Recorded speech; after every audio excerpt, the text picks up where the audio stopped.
এই তাল তরঙ্গগুলো আলাদা করে কীর্তনের সৃষ্টি করেছিলেন। এগুলো আমাদের বাংলার সম্পদ।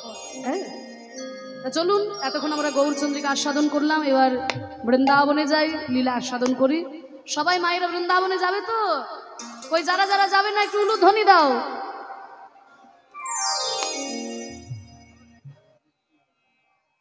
যাক বাবা, ওই দু একজন বাদে বাকি সবাই যাবে মনে হচ্ছে। এবার যারা যারা বৃন্দাবনে যাবে তারা উলুধ্বনি দাও। ও আচ্ছা, দিতেই পারে না। আচ্ছা, যারা যারা যাবে না একটু হরিধ্বনি দাও।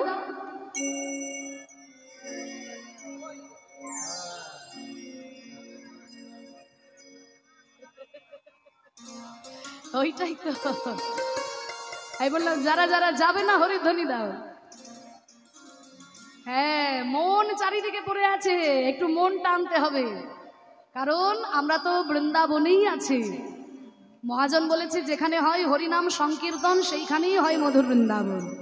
আজকে তো এখানেই বৃন্দাবন রচিত হয়েছে, কিন্তু আমাদের মন চারিদিকে পড়ে আছে বাবা। একটু মনটাকে নিয়ে যারা যারা বৃন্দাবনে মন নিয়ে যাবেন এইবার তারা জোর করে বলুন নিতাই গৌর প্রেমানন্দে হরি বল হরি বল। বাহ, সবাই যাবে।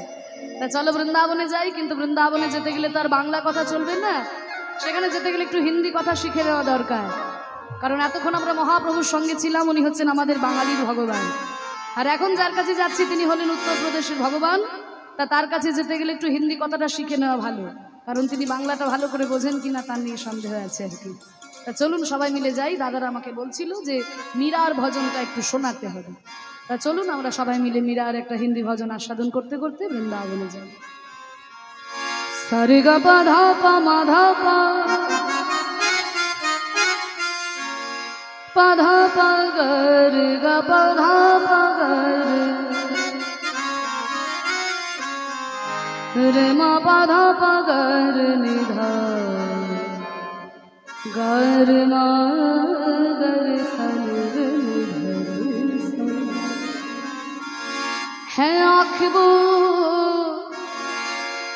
है आँख वो जो शाम का दर्शन किया करे। কি আপনাদের মানেটা কি বলে দিতে হবে নাকি? বলে দেব? বলছে হ্যাঁ, আँख वो जो शाम का दर्शन किया करे। আমাদের এই চোখ তখনই তার পরিপূর্ণতা পাবে যখন সে ভগবানের দর্শন করবে। ভগবানের দর্শন না করলে পরে আমাদের এই চোখ দুটো বৃথা হয়ে যায়। है आँख वो जो शाम का दर्शन किया करे, है शीश जो प्रभु चरण में बंदन किया करे।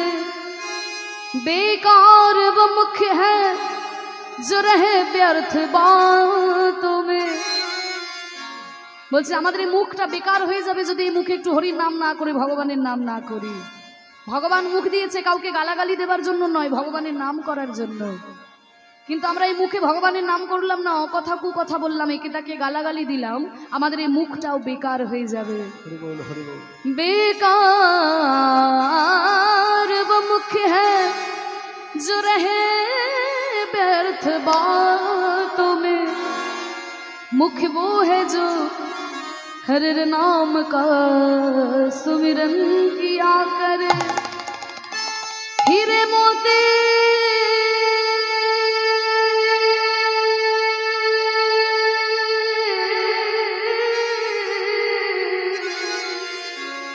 हीरे मोती से नहीं शोभा है हाथ की, है हाथ जो भगवान का पूजन किया करे। বলছে ভগবান হাত দিয়েছে কাউকে থাপ্পড় মারার জন্য নয়, ভগবানের পুজো করার জন্য। কিন্তু এই হাত দিয়ে ভগবানের পুজো করলাম না, হিরে মানিক্য পরে অহংকার বাড়ালাম, এই হাত দুটো বেকার হয়ে যাবে। हीरे मोती से नहीं शोभा है हाथ की, है हाथ जो भगवान का पूजन किया करे। मर कर भी अमर नाम है उस जीव का जग में। प्रभु प्रेम में बलिदान जो जीवन किया करे।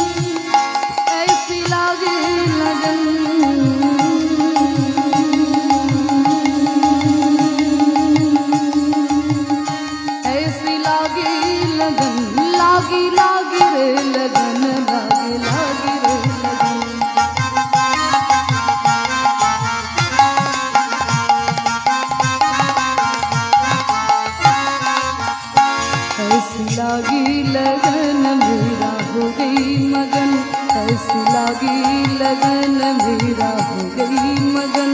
वो तो गली गली हरि गन गाने लगे, महलों में पली बन के जुबन चली। রাজার মেয়ে ছিল মীরাবাই। রাজৈশ্বর্য পরিত্যাগ করে হা কৃষ্ণ হা গোবিন্দ কিছু চাই না বলে ছুটে গেছিলেন সেই বৃন্দাবনে। महलों में पले बन के जुबन चली, मीरा रानी दीवाने कहाने लगे, ऐसी लागी लगन मेरा हो गई मगन।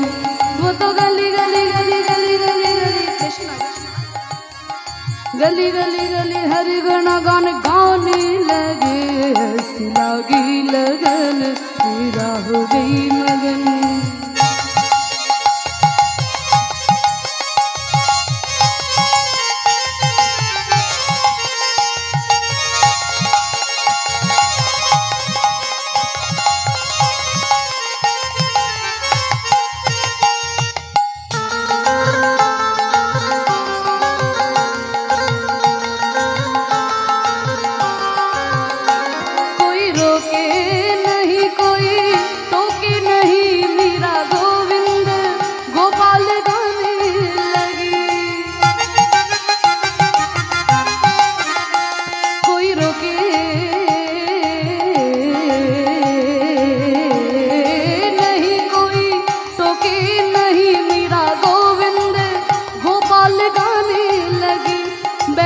संतों के संग रंगी मोहन के रंग, मीरा प्रेम प्रीतम को मनाने लगी। वो तो गली गली हरे गुन गाने लगे, ऐसी लागी लगन मीरा हो गई मगन। वो तो गली गली गली गली गली गली गली गली गली हरे गुन गान गाने लगे, ऐसी लागी लगन।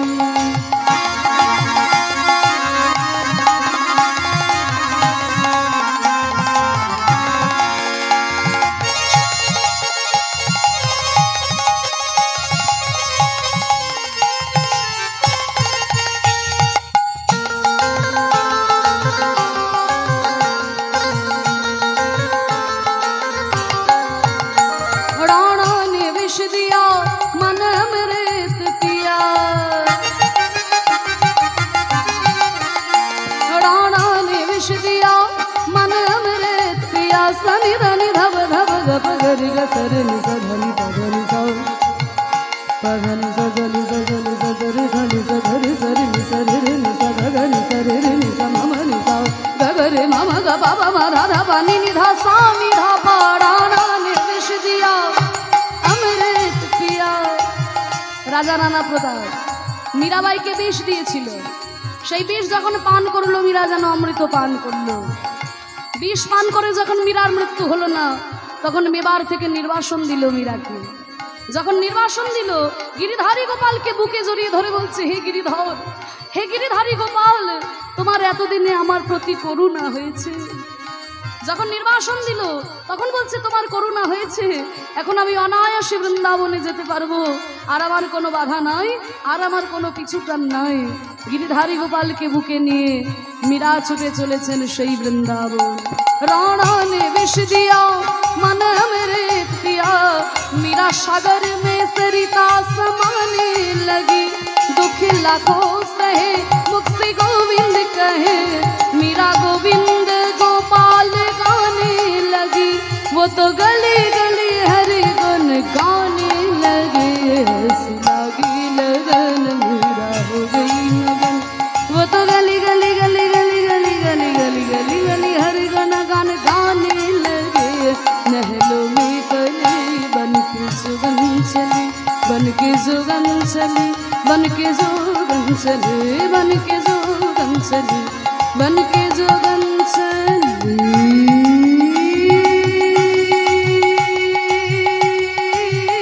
बन के जुगन चली, बन के जुगन चली, बन के जुगन चली, बन के जुगन चली, बन के जुगन चली।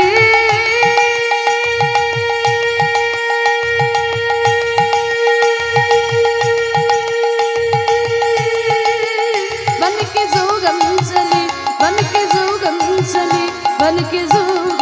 वीर बन के जुगन चले, महलों में पले बन के जुगन चले, मीरा रानी दीवाने कहाने लगे, ऐसी लागी लगन मीरा हो गई मगन, ऐसी लागी लगन,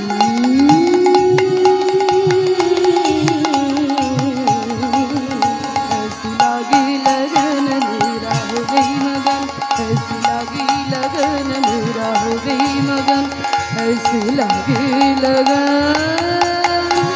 मीरा हो गई मगन।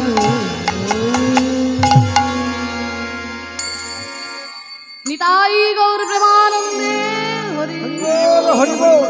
बोल वृंदावन धाम की जय। राधा रानी की जय। श्याम सुंदर की जय। गोस्वामी वृंदों की जय। अपन अपन गुरु महाराज की जय। हरिनाम संकीर्तन की जय। আজকের হরিবাসর কি জয়। মধুময় শ্রীধাম বৃন্দাবনে আমরা এলাম, কিন্তু আমাদের মনকে নিয়ে যেতে হবে বৃন্দাবন। আর মনটা যদি এই বাড়িতে পড়ে থাকে তাহলে বৃন্দাবনে দেহ নিয়ে গিয়েও আমাদের কোনো লাভ হবে না। কারণ মনের আমাদের এমন ক্ষমতা আছে বাবা, যে স্বর্গের মধ্যেও নরক তৈরি করে দিতে পারে, আবার নরকের মধ্যেও স্বর্গ তৈরি করে দিতে পারে। মন যদি আপনার শুদ্ধ হয়, আপনি যদি নরকে বসে থাকেন সেখানেই স্বর্গের অনুভূতি পাবেন। আমি যখন ইংরাজি অনার্স পড়েছিলাম বাবা, আমাদের বর্ধমান ইউনিভার্সিটির সিলেবাসে জন মিল্টনের প্যারাডাইস লস্ট বলে একটা এপিক মহাকাব্য ছিল। তা সেখানে জন মিল্টন বলছেন, mind in its own place in itself can make a heaven of hell, a hell of heaven. আপনাদের আশীর্বাদ মাথায় নিয়ে আমি সেই ছোট্টবেলা থেকে, সেই 5 বছর বয়স থেকে আমি কীর্তন পরিবেশন করছি। আমার প্রথম কীর্তন শিক্ষা হচ্ছেন, এই যে কিবোর্ড বাজাচ্ছেন আমার বাবা কীর্তনিয়া গদাধর দাস, ওনার কাছে আমার প্রথম কীর্তন শিক্ষা। পরবর্তীকালে কীর্তন সম্রাট সুমন ভট্টাচার্য মহাশয়, তিনি কৃপা করে মূল ঘরানার গান শিখিয়েছেন। সেই সঙ্গে আপনাদের আশীর্বাদে আমি বর্ধমান ইউনিভার্সিটি থেকে রেগুলার ইংরাজি MA করেছি, BEd করেছি। বর্তমানে আপনাদের আশীর্বাদে কলকাতা রবীন্দ্রভারতী বিশ্ববিদ্যালয় থেকে এই কীর্তন বিষয় নিয়ে আমি আরেকটা MA কমপ্লিট করলাম, মানে ডবল MA হলোই কীর্তন বিষয় নিয়ে। আপনারা আশীর্বাদ করবেন যেন এইভাবে হরিনামের সঙ্গে সঙ্গে শিক্ষাও আমি চালিয়ে যেতে পারি সাধুগুরু বৈষ্ণবের কৃপায়। এইভাবে হরিনাম করেই কীর্তন গেয়েই যেন জীবন অতিবাহিত হয়। নিতাই গৌর হরিবোল হরিবোল হরিবোল হরিবোল। তা যে কথা বলছিলাম, আমি যখন অনার্স পড়েছিলাম আমাদের সিলেবাসে মোটামুটি ইংরাজি অনার্স যদি কেউ পড়েন আপনাদের এটা পড়তেই হয়, জন মিল্টনের প্যারাডাইস লস্ট। তা সেখানে জন মিল্টন বলছেন, mind in its own place in itself can make a heaven of hell, a hell of heaven. Mind in its own place মানে মন তার নিজের জায়গায়, ইন ইটসেলফ তার নিজের মধ্যে, can make a heaven of hell মানে নরকের মধ্যেও স্বর্গ তৈরি করে নিতে পারে, আ হেল অফ হেভেন আবার স্বর্গের মধ্যেও নরক তৈরি করে নিতে পারে। মন যদি আপনার শুদ্ধ হয়, আপনি যদি নরকে বসে থাকেন সেখানেই স্বর্গের অনুভূতি পাবেন। কিন্তু মনই যদি অপবিত্র হয়ে যায়, আপনি যদি স্বর্গেও বসে থাকেন সেখানেই মনের মধ্যে নরক তৈরি হয়ে যায়। আজকে আমরা মনকে নিয়ে মধুময় বৃন্দাবনে এসেছি, আস্বাদন করব আজকের আলোচ্য বিষয় প্রভাস যজ্ঞ লীলা। এই প্রভাস যজ্ঞ কেমন করে ভগবান শ্রীকৃষ্ণ করলেন, কেন এই যজ্ঞকে প্রভাস যজ্ঞ বলা হয়, এই যজ্ঞের দানব্রত যজ্ঞকে কেন প্রভাস যজ্ঞ বলা হয়, কেন প্রভাসের তীর্থে এই যজ্ঞ হলো, সব কিছু আমরা আস্বাদন করব লীলার মধ্যে। মধুময় শ্রীধাম বৃন্দাবন, বৃন্দাবনের শোভাটি কেমন দেখুন, ভাগবতে বলছে, বৃন্দাবনং সখী ভুবো বিতনোতি কীর্তিং यद देवकी सुत पदाम्बुजलब्ध लक्ष्मी गोविंद वेणुमन मत्त मयूर नृत्यं प्रेषाति शान्य परतान्य समस्त सत्यम। বলছে বৃন্দাবনং সখী ভুব বিতনতি কীর্তি। দেখো সখী, বৃন্দাবনের কীর্তি আজকে সারা ভুবনে সারা পৃথিবীতে ছড়িয়ে পড়েছে। তাহলে কীর্তি কখন ছড়ায়? কীর্তি ছড়ানো মানে কি বাবা? নাম ফাটে। তাহলে কারোর নাম কখন ফাটে? বলে কারোর নাম তখনই ফাটে যখন কারোর কপালে লক্ষ্মী লাভ হয়। কপালে যদি লক্ষ্মী লাভ হয় তখনই নাম ফাটে। বুঝতে পারছেন না তো? একটু উদাহরণ দিয়ে বলি, বুঝতে পারবেন। মনে করুন একটা বাচ্চা ছেলে চায়ের দোকানে কাজ করে, এবার সেই ছেলেটাকে কিন্তু কেউ তার নাম জানার চেষ্টাই করে না, সবাই দেখতে পেলে একটা ধমক বসিয়ে দেয়,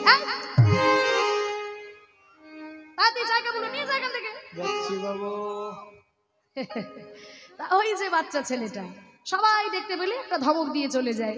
কেউ কি ডেকে জিজ্ঞাসা করে, খোকা এদিকে এসো, তোমার নাম কি? কেউ জিজ্ঞাসা করে না। এবার ওই যে ছেলেটা, কেউ কোনোদিন তার নাম জানার চেষ্টাই করে না, চায়ের দোকানে কাজ করে। এবার দেখুন ওই ছেলেটাই যদি পরের দিনে লটারিতে 1 কোটি টাকা পায়, ওই চায়ের দোকানে ছেলেটাই যদি পরের দিনে লটারিতে 1 কোটি টাকা পায়, দেখবে সমস্ত লোকে কিন্তু তার নাম পড়ে একেবারে মুখস্থ করে ফেলেছে। খবরের কাগজে প্রথম পাতায় নাম ছেপে বেরিয়ে গেছে, ফেসবুকে ইউটিউবে একেবারে ভাইরাল।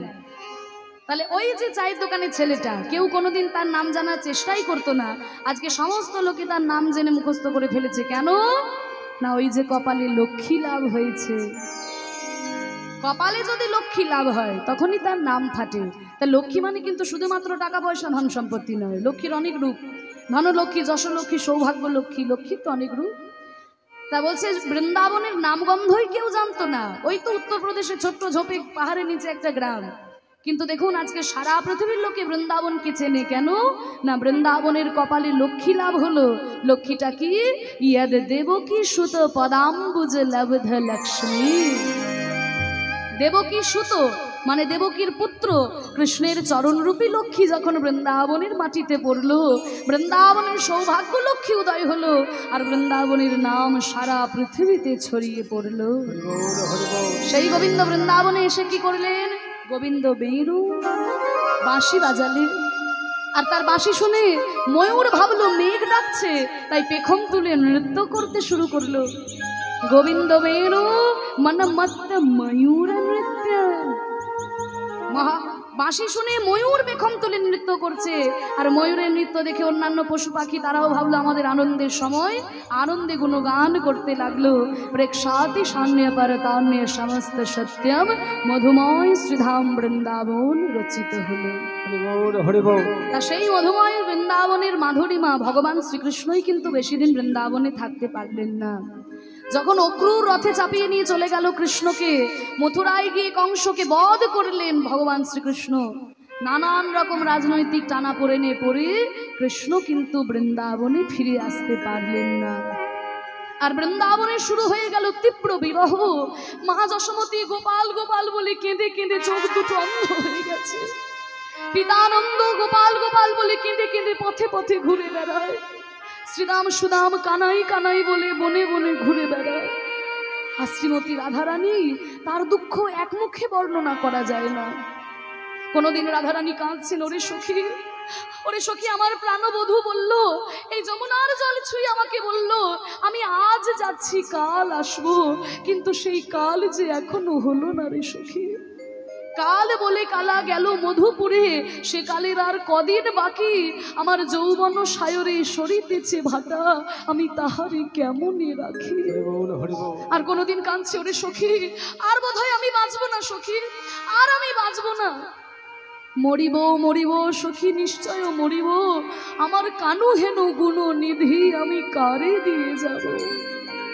আজকেও রাধারানী কাঁদছেন, কিন্তু আজকে মুখে কোনো কথা বলতে পারছেন না। দেখবেন আমাদের হৃদয়ে যখন প্রচণ্ড কষ্ট হয়, দুঃখ হয়, আমরা কিন্তু বাইরে কথা বলতে পারি না, ফুপিয়ে ফুপিয়ে একটা কান্না হয়। তাই রাধারানী 100টা বছর কাঁদছেন, তাই মুখে আর কোনো কথা বলতে পারছেন না। ওই বৃন্দাবনের যমুনার তীরে লুটিয়ে পড়ে আছেন রাধারানী আমার। একটা পাথরের টুকরোকে কুড়িয়ে নিয়ে যমুনার তীরের কোমল মাটির মধ্যে ওই কৃষ্ণের মূর্তি অঙ্কন করছে। কৃষ্ণের একটা ছবি নিজের হাতে এঁকে সেই ছবির সঙ্গে রাধারানী কথা বলছেন। দেখবেন মায়েরা, যে মায়েরা হয়তো স্বামীকে হারিয়েছেন বা প্রিয়তমকে হারিয়েছেন, তারা কিন্তু যখন দেখেন প্রচন্ড কষ্ট হয়, সংসারে প্রচন্ড দুঃখ হয়, তখন কাকে বলবো বুঝতে পারে না। তার সামনে তো স্বামী প্রিয়তম কেউ নাই, তাই তার একটা ছবির সামনে দাঁড়িয়ে মায়েরা কিন্তু তাদের দুঃখ নিবেদন করে। তাই আজকে রাধারানীও একটা নিজের হাতে যমুনার তীরে কৃষ্ণের মূর্তি অঙ্কন করে সেই ছবিটার সঙ্গে রাধারানী মুখে কথা বলছে। আহা কৃষ্ণ কৃষ্ণ বলে কাঁদে বাহু তুলে, বলে বধূ গেল কোথায়। আমার কৃষ্ণ কৃষ্ণ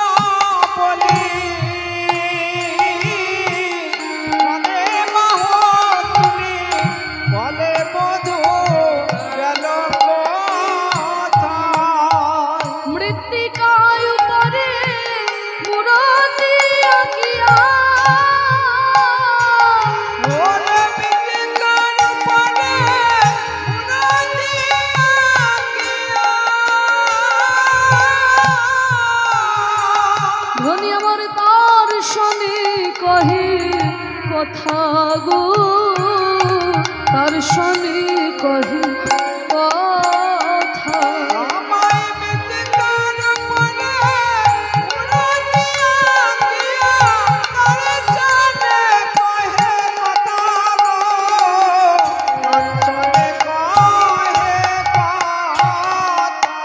প্রাণবধূ একবার কথা কহে, প্রাণবধূ একবার কথা কহে, আমি অনেক দিন তো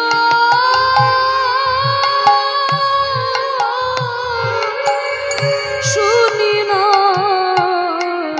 বধূ একবার কথা কহে। আমি অনেক দিন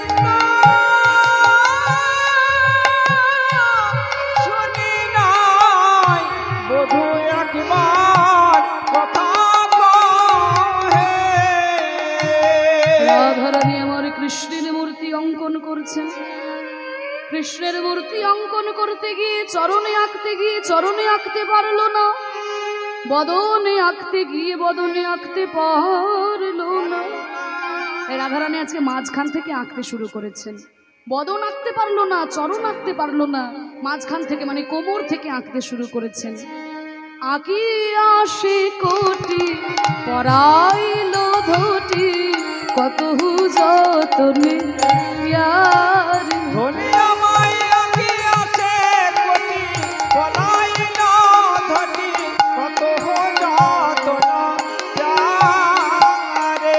আঁকি আসে কোটি মানে কোমর, যেই না কোমর অঙ্কন করেছে ললিতা বিশাখা এসে বলছে, রাধে রাধে তুই হলি রাজনন্দিনী, তুই তো রাজার ঝি, ছোটবেলা থেকে তুই রীতিমতো গুরু ধরে আঁকা শিখেছিস, তুই কি আঁকতে ভুলে গেলি রাধে?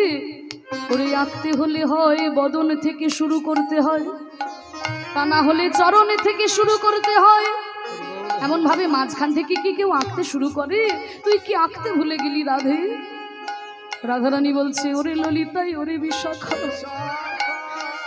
আমি তো আঁকতে ভুলি নাই।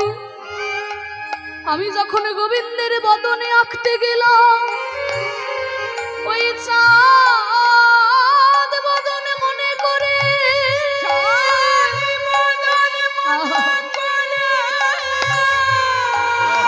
আমার দুই নয়ন ধারায় অঙ্গ ভেসে গেল। আবার যখন চরণে আঁকতে গেলাম, মনে মনে ভাবলাম আমার বধূর চরণে ছিল, তাই বধূ আমায় ছেড়ে চলে গেছে।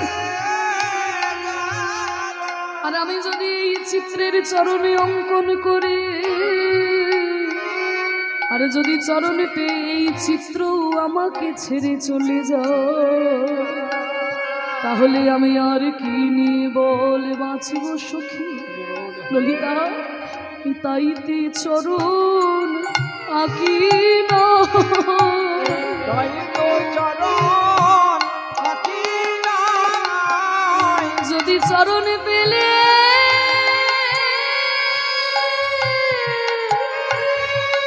এই চিত্র চলে যায়, অভাগিনীর কপাল ভালো নয় রে। নিতাই গৌর হরি বল। অভাগীর কপাল ভালো নয় রে, চলে যায়, কপাল ভালো নয় রে। চরণ পেলে চিত্র চলে যায়, তাইতো চরণ আঁকি নাই। আবার নাভি সরোবর আঁকিল তারপর, নাভি সরোবর আঁকিল তারপর। কত যতন করে গো, কত যতন করে। আমায় কত যতন করি গো, কত যতন করি। নাভি সরোবর আঁকিল তারপর, কোমরের পরে নাভি অঙ্কন করেছে।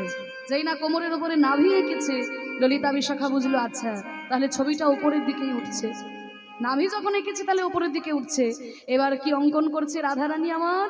নাভির ওপরে শ্যামের বাহু দুটি আঁকি, ছলো ছলো আঁকি, মুরলি দিল সেই করে।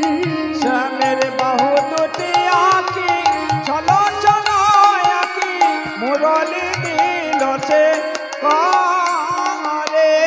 দুটো অঙ্কন করে সেই হাতে রাধারানী আমার বাঁশি ধরিয়ে দিয়েছে। আর বাঁশি ধরিয়ে দিয়ে রাধারানী বলছে, ও প্রাণবধূ, এই তো তুমি বাঁশি পেয়েছো বধূ, আর দাঁড়িয়ে কেন? একবার তেমন করে বাজাও বাঁশি, একবার তেমন করে বাজাও বাঁশি। সেদিন যেমন বাজাইছিলে তেমন করে তুমি বাজাও বাঁশি।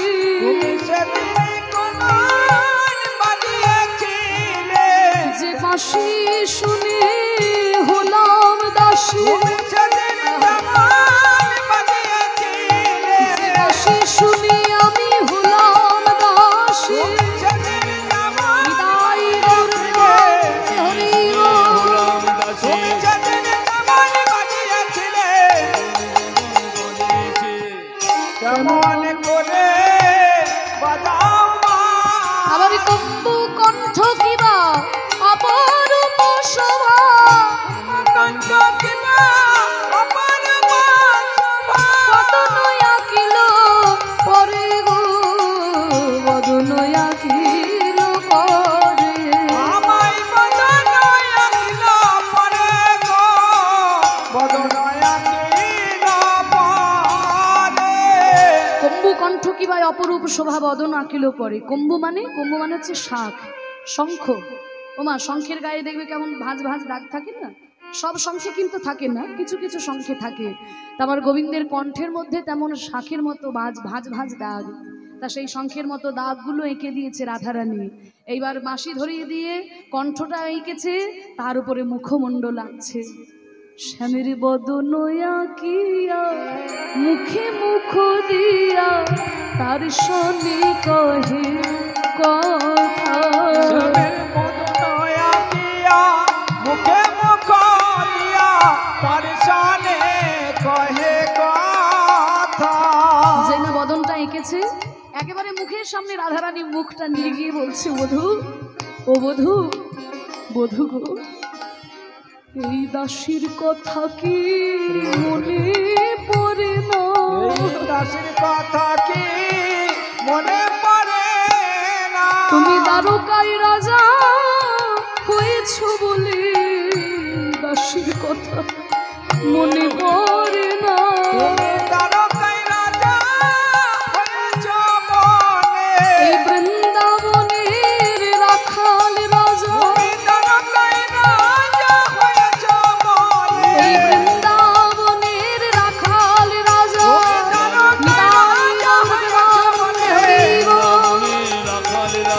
দ্বারকায় রাজা হয়েছ বলে,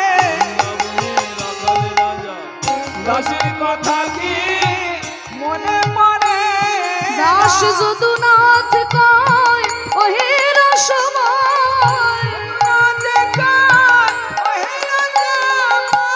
আসিয়া দেখো হে থাগো, আসিয়া দেখো হে থাগো।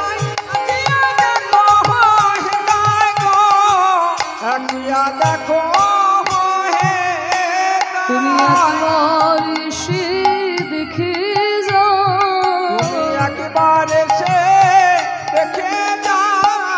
তোমায় বারে বারে বলবো না গো, একবার এসে দেখে যাও।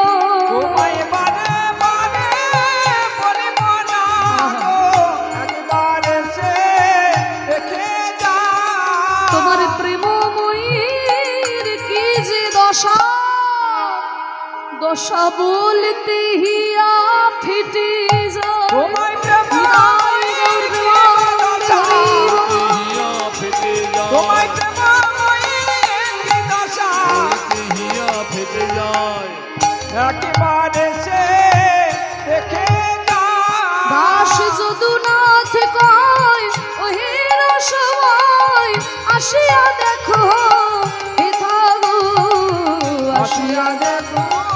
হে তুমি আসিয়া দেখো, হে দাই গো আসিয়া দেখো হে রাধারানী কাঁদছেন না, একটা দুটো দিন কাঁদছেন না, 100টা বছর কৃষ্ণ কৃষ্ণ বলে কাঁদছেন। প্রাণ গোবিন্দকে কেমন করে ভালোবাসতে হয় দেখুন, রাধারানীকে না দেখলে আমরা বুঝতে পারবো না। আমরা ভগবানকে ভালোবাসি মাগো, হাজারটা জিনিস চেয়ে তারপরে ভগবানকে ডাকি। ঠাকুরের কাছে এসে 10 টাকার বাতাসা দিয়ে বলি, ঠাকুর এই আমি তোমাকে বাতাসা দিলাম, আমার ওই একতলা বাড়িটা যেন তাড়াতাড়ি 2 তলা হয়ে যায়, আমার মেয়ের বিয়েটা যেন হয়ে যায়, ঠাকুর আমার ছেলের চাকরিটা যেন হয়ে যায়, এই আমি তোমাকে বাতাসা দিলাম। আচ্ছা সত্যি করে বলো তো মা, ভগবান কি তোমার বাতাসার জন্য বসে আছে? তুমি দেবে তারপরে ভগবান পাবে, কিন্তু তবুও ভগবান আমাদের কাছে চায় কেন? আস্বাদন করার জন্য। দেখবেন যদি কোনো বাবা দূর দেশে যায়, ঘরে আসার সময় কিন্তু ছেলেদের জন্য একটু মিষ্টি নিয়ে আসে।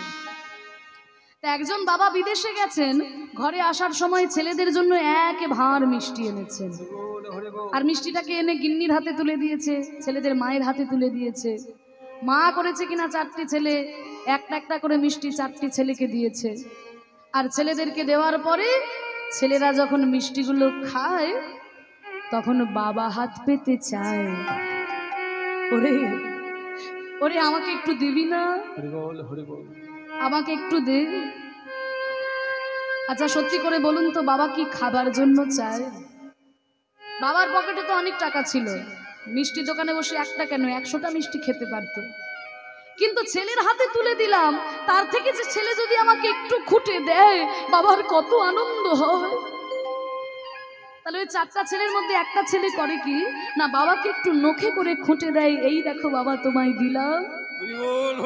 আর ওইটুকু মিষ্টি খেয়ে বাবার আনন্দে প্রাণটা ভরে যায়, আহা ওই মিষ্টির এত স্বাদ আমার আগে তো জানা ছিল না। আবার কোনো ছেলে করে কি না, মিষ্টিটাকে অর্ধেক অর্ধেক করে ভেঙে বাবাকে দেয়, বাবা তুমি খাও। আবার কোনো ছেলে গোটা মিষ্টিটাই বাবার মুখে গুজে দেয়, বাবা তুমি খাও, আর অনেক মিষ্টি আছে আমি পরে খাবো, বাবা তুমি খাও। আবার কোনো ছেলে করে কি না, ওই মিষ্টিটাকে মাটিতে ছুঁড়ে ফেলে দেয়, তবু বাবাকে দিতে মন হয় না। তা যিনি আমাদের বিশ্ব ব্রহ্মাণ্ডের মালিক, আমাদের সকল কিছু দান করে আজকে কলিযুগে হাত তুলে দাঁড়িয়ে আছেন, ওগো কলিজীব আমি যে তোমাদের এত কিছু দিলাম, তোমরা আমাকে কিছু দেবে না, আমাকে কিছু দাও। আমরা ভগবানকে দিতে পারি না মা, ভগবানের কাছে এসে দাও দাও দাও দাও, মন প্রাণ দিয়ে তাকে ভালোবাসতে পারি না। ভগবান তো আর আমাদের কাছে টাকা পয়সা ধন সম্পত্তি চাই না মা, আমরা ভগবানকে বাইরের মন্দিরটা সাজিয়ে দিই, কিন্তু ভগবান তো আর বাইরের মন্দিরে থাকে না। ভগবান কোথায় থাকে জানেন? ভগবান মন্দিরে থাকেন না, মসজিদে থাকেন না, গয়াকাশী বৃন্দাবনে থাকেন না, ভগবান কোথায় থাকে জানেন? একটু ছোট্ট উদাহরণ দিয়ে বলছি, একটু মন দিয়ে শুনে রাখুন ভগবান কোথায় থাকে, একটু মন দিয়ে শুনুন। একজন শেঠজি হাওড়া থেকে ব্যাগে 5 লাখ টাকা নিয়ে দিল্লি যাচ্ছেন, ব্যাগে 5 লাখ টাকা নিয়ে হাওড়া থেকে দিল্লি যাচ্ছেন। একজন চোর কোনো ক্রমে জেনে গেছে যে শেঠজি ব্যাগে 5 লাখ টাকা নিয়ে দিল্লি যাচ্ছেন। এইবার শেঠজি উঠেছে হাওড়া স্টেশনে, তার কয়েকটা স্টেশন পরেই চোর উঠে একেবারে শেঠজির পাশের সিটে গিয়েই বসেছে। এবার যেই না চোর উঠে শেঠজির পাশে গিয়ে বসেছে, অমনি শেঠজি চোরের মুখ দেখে বুঝেছে ব্যাটার মতলব ভালো নয়, অতএব 5 লাখ টাকার ব্যাগটা নিয়ে আমাকে একটু সাবধানে থাকতে হবে।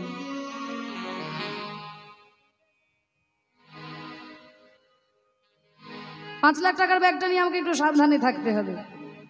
এবার দেখুন, শুধু ধন থাকলে হয় না বাবা, ধন রক্ষা করতেও জানতে হয়। শেঠজি যেমন ধন বইতে জানেন, ধন রক্ষা করতেও তিনি জানেন। 5 লাখ টাকার ব্যাগটাকে তিনি কোলের মধ্যে চেপে বসে আছেন। এবার চোর মনে মনে চিন্তা করছে কখন শেঠজি বাইরে যাবে, আর সেই সুযোগে আমি ব্যাগ থেকে 5 লাখ টাকাটা বের করে নেব। দেখতে দেখতে চোরও আর বাইরে যায় না, শেঠজি আর বাইরে যায় না। ধীরে ধীরে ট্রেনটা হাওড়া থেকে ধানবাদ স্টেশন পৌঁছে গেল। চোর মনে মনে চিন্তা করছে 4-5 ঘন্টা তো কেটে গেল, শেঠজি তো আর বাইরেই যাচ্ছে না, যাই আমি একটু বাইরে থেকে হাত পাটা ছাড়িয়ে আসি। এবার যেই না চোর গেছে বাইরে হাত পা ছাড়াতে, শেঠজি মনে মনে চিন্তা করছে বাবা এই আমার ভালো সুযোগ, এই সুযোগে আমার 5 লাখ টাকাটা তাড়াতাড়ি কোথাও সরিয়ে ফেলতে হবে। এই বলে করলেন কি, ব্যাগ থেকে 5 লাখ টাকাটা বের করে একটা নির্জন জায়গায় রেখে দিলেন, অন্যত্র রেখে দিলেন যাতে চোর খুঁজে না পায়। পরক্ষণেই চোর এসে শেঠজির পাশে বসেছে। তখন শেঠজি চোরকে ডেকে বলছে, ও ভাই, ও ভাই, আমার এই ব্যাগটা একটু দেখো তো, আমি বাইরে থেকে আসছি। চোর মনে মনে চিন্তা করছে আমি তো এই সুযোগের অপেক্ষাতেই বসেছিলাম, হ্যাঁ? তুমি কখন বাইরে যাবে আর সেই সুযোগে আমি ব্যাগ থেকে 5 লাখ টাকাটা বের করে নেব। আর যেই না শেঠজি বাইরে গেছে, চোর আর বিলম্ব না করে যেই না তাড়াতাড়ি করে ব্যাগের চেনটা খুলেছে, দেখে ফাঁকা, টাকা নয়। একি একে আমি পাকা খবর নিয়ে এলাম, শেঠজি ব্যাগে 5 লাখ টাকা নিয়ে দিল্লি যাচ্ছে, তাহলে আমার খবর তো কোনোদিন ভুল হয় না। তবে আমার মতো চোরকে ফাঁকি দিয়ে শেঠজি টাকাগুলো কোথায় রাখলেন ভেবে পাচ্ছে না। দেখতে দেখতে ট্রেনটা দিল্লির কাছাকাছি পৌঁছে গেল। চোর মনে মনে চিন্তা করছে আমি এমন চোর, আজ অব্দি কারোর বাড়িতে চুরি করতে গিয়ে আমি খালি হাতে ফিরি নাই, আর আজকে আমি ওই শেঠজির কাছে হেরে যাব। নিজের হারটাকেও চোর মেনে নিতে পারছে না। তখন শেঠজির কাছে এসে বলছে, শেঠজি শেঠজি আমি ভালো মানুষ নই, আমি একজন চোর, আমি ভালো মানুষ নই। তা আমার কাছে পাকা খবর ছিল আপনি ব্যাগে 5 লাখ টাকা নিয়ে দিল্লি যাচ্ছেন।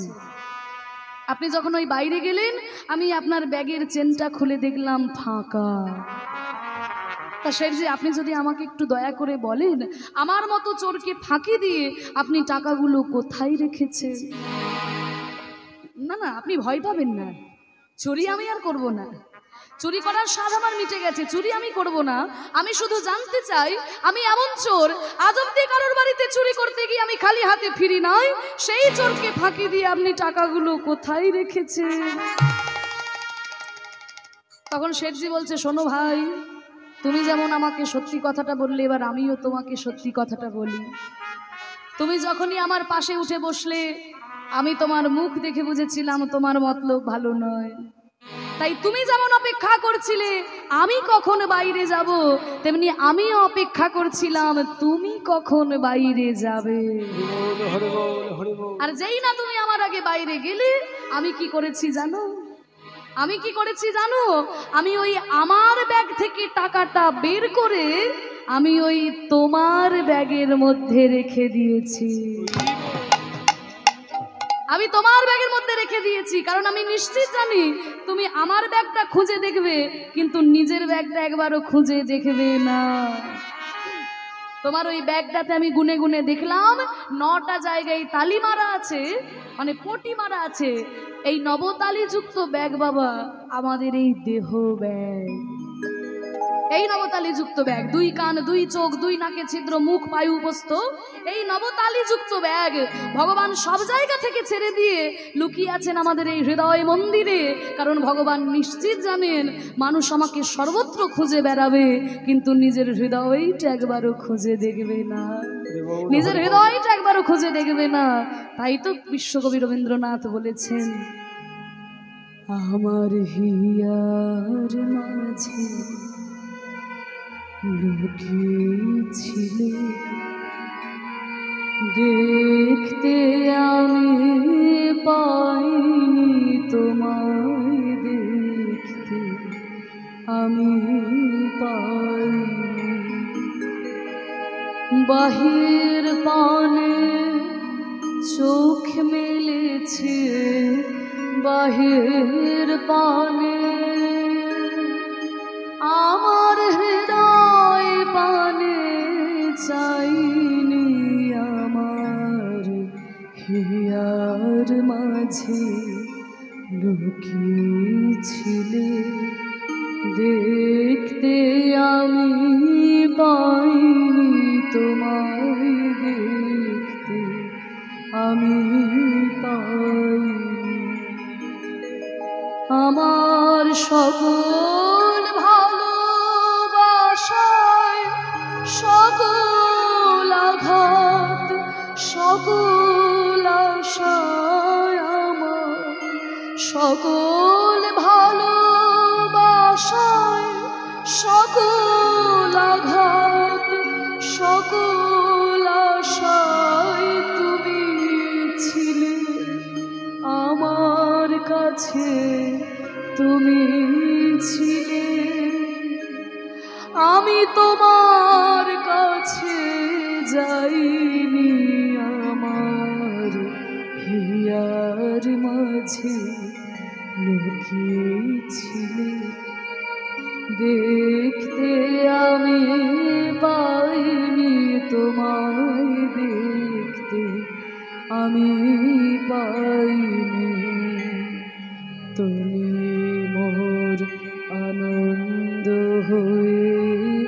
ছিলে আমার খেলায়, তুমি মোর আনন্দ হয়ে ছিলে আমার খেলায়, আনন্দে তাই ভুলেছিলে, আনন্দে তাই ভুলেছিলেম, কেটেছে দিন হেলায়, গোপন রহে গভীর প্রাণে আমার দুঃখ সুখের গানে, গোপন রহে গভীর প্রাণে আমার দুঃখ সুখের গানে, সুর দিয়েছ তুমি, আমি তোমার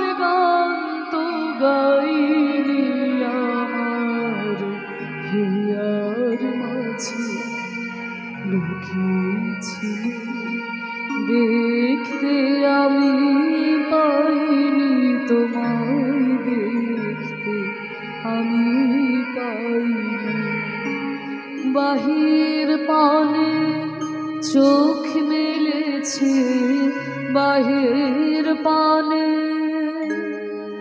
আমার হৃদয় পানে চাইনি আমার হিয়ার মাঝে লুকিয়েছিলে, দেখতে আমি পাইনি তোমায়, দেখতে আমি পাইনি। নিতাই গৌর প্রেমানন্দে হরি হরি বল, হরি বল, হরি বল। তাই ভগবান নিজ মুখে বলেছেন, নাহং তিষ্ঠামি বৈকুণ্ঠে যোগিনং হৃদয় নাচ মদ ভক্তা যত্র গায়ন্তি তত্র তিষ্ঠামি নারদ। হে নারদ, আমি বৈকুণ্ঠে থাকি না, আমি যোগীর হৃদয়ে থাকি না, আমি থাকি আমার ভক্তের হৃদয়ে, আমি থাকি আমার ভক্তের হৃদয়ে। তাহলে মা গো, এই হৃদয়ের মধ্যে ভগবান বিরাজ করছে। আমরা বাইরের মন্দির ভগবানের জন্য সাজিয়ে দিই, কিন্তু এই হৃদয়ের মন্দিরটা ভগবানের জন্য সাজাতে পারি না। তাই হৃদয়ের মন্দির যারা সাজিয়েছেন, ভগবান তাদের হৃদয়ে বিরাজ করেছেন। আজকে শ্রীমতী রাধারানী 100টা বছর কৃষ্ণ বলে কাঁদছেন, ওদিকে নারদ মুনি মনে মনে ভাবলো যে না, আর আমার ভালো লাগছে না, বুঝলে, আর কিছু ভালো লাগছে না। কেন জানো? এই সত্য যুগে যুদ্ধ দেখেছি, ত্রেতা যুগে রাম রাবণের যুদ্ধ, দাপর যুগে কুরুক্ষেত্রের যুদ্ধ, আর এই কলি যুগে তো চারিদিকে শুধু যুদ্ধ আর যুদ্ধ, তাই না? সব সময় যুদ্ধ এদিক ওদিক লেগেই আছে। তাহলে এত যুদ্ধ দেখতে কি আর ভালো লাগে? এমন কি কোনো জায়গা নেই যেখানে যুদ্ধের কোনো আলোচনা হয় না, বিশুদ্ধ প্রেম ভক্তির আলোচনা? মনে মনে ভাবলো এমন জায়গা একটাই আছে, সেই জায়গাটার নাম হলো মধুময় শ্রীধাম বৃন্দাবন। হরি বল, হরি বল। বৃন্দাবনে যুদ্ধের কোনো আলোচনা নাই, বিশুদ্ধ প্রেম ভক্তির আলোচনা। একলে নারদ মুনি চিনতে মনে মনে, একলে নারদ মুনি চিনতে মনে মনে, কোথা রয় কৃষ্ণ ভক্তি পাইব কেমনে, আমার কোথা নয় কৃষ্ণ ভক্তি পাইব কেমনে, এত চিনতে নারদ মুনি ঢেকি আরোহণে, এত চিনতে নারদ মুনি ঢেকি আরোহণে, এই আমার বাহন ঢেকি, আমায় নিয়ে চল তো বৃন্দাবনে। তাই ঢেকির ওপরে চেপে নারদ চলেছেন। এত চিনতে নারদ মুনি ঢেকি আরোহণে, এত চিনতে নারদ মুনি ঢেকি আরোহণে, এত চিনতে নারদ মুনি ঢেকি আরোহণে, নাচিতে নাচিতে এলো মধুর বৃন্দাবনে, আমায় নাচিতে নাচিতে এলো মধুর বৃন্দাবনে, তত্ত্বদর্শী নারদ ঋষি চারি পানে যায়, নারদ ঋষি চারি পানে যায়, ওই কোথা হতে তাপে আসি লাগে মোর গা, আমার কোথা হতে তাপে আসি লাগে মরে গা, জ্বালা জ্বালা অঙ্গ কেন জ্বলে যায়, অঙ্গ কেন জ্বলে যায়, অঙ্গ কেন জ্বলে যায়, অঙ্গ কেন জ্বলে অঙ্গ যায়, জুড়াইতে ব্রজে এলাম, অঙ্গ কেন জ্বলে যায়, রাজ্যে ব্রজে এলাম, অঙ্গ কেন জ্বলে যায়, একটু শান্তি পাবো বলে বৃন্দাবনে এলাম গো, আর বৃন্দাবনের বাতাসে এত উত্তাপ, আমার সারা শরীর একেবারে ঝলসে যাচ্ছে। এই বৃন্দাবনের বাতাসে এত উত্তাপ থেকে এলো, আমার নামও নারদ মুনি। কোনো কিছুর উৎস সন্ধান না করে তো আমিও ছাড়বো না। তো এই তাপের উৎস সন্ধান করতে করতে গিয়ে নারদ মুনি দেখে কি না, শ্রীমতী রাধারানী কৃষ্ণ বলে কেঁদে কেঁদে তার দেহ এত উত্তপ্ত হয়েছে যে নাক দিয়ে গরম নিঃশ্বাস বেরোচ্ছে, আর ওই নিঃশ্বাসের মধ্যে দিয়ে দপ করে আগুন জ্বলে যাচ্ছে। এমন ভাবে দেহ উত্তপ্ত হয়েছে কৃষ্ণ বিরহানলে যে একেবারে নাক দিয়ে নিঃশ্বাসের মধ্যে আগুন জ্বলে যাচ্ছে। নারদ মুনি মনে মনে ভাবলো, বিরহ আমি অনেক দেখেছি, কিন্তু রাধারানীর মতো এমন বিরহ কোনোদিন দেখি না। কৃষ্ণ বলে কেঁদে কেঁদে নাক দিয়ে এমন গরম নিঃশ্বাস বেরোচ্ছে যে একেবারে ধক করে আগুন জ্বলে যাচ্ছে। রাধারানীর যদি এই বিরহ আমি প্রশমন করতে না পারি, তবে আমার নামও নারদ মুনি নয়।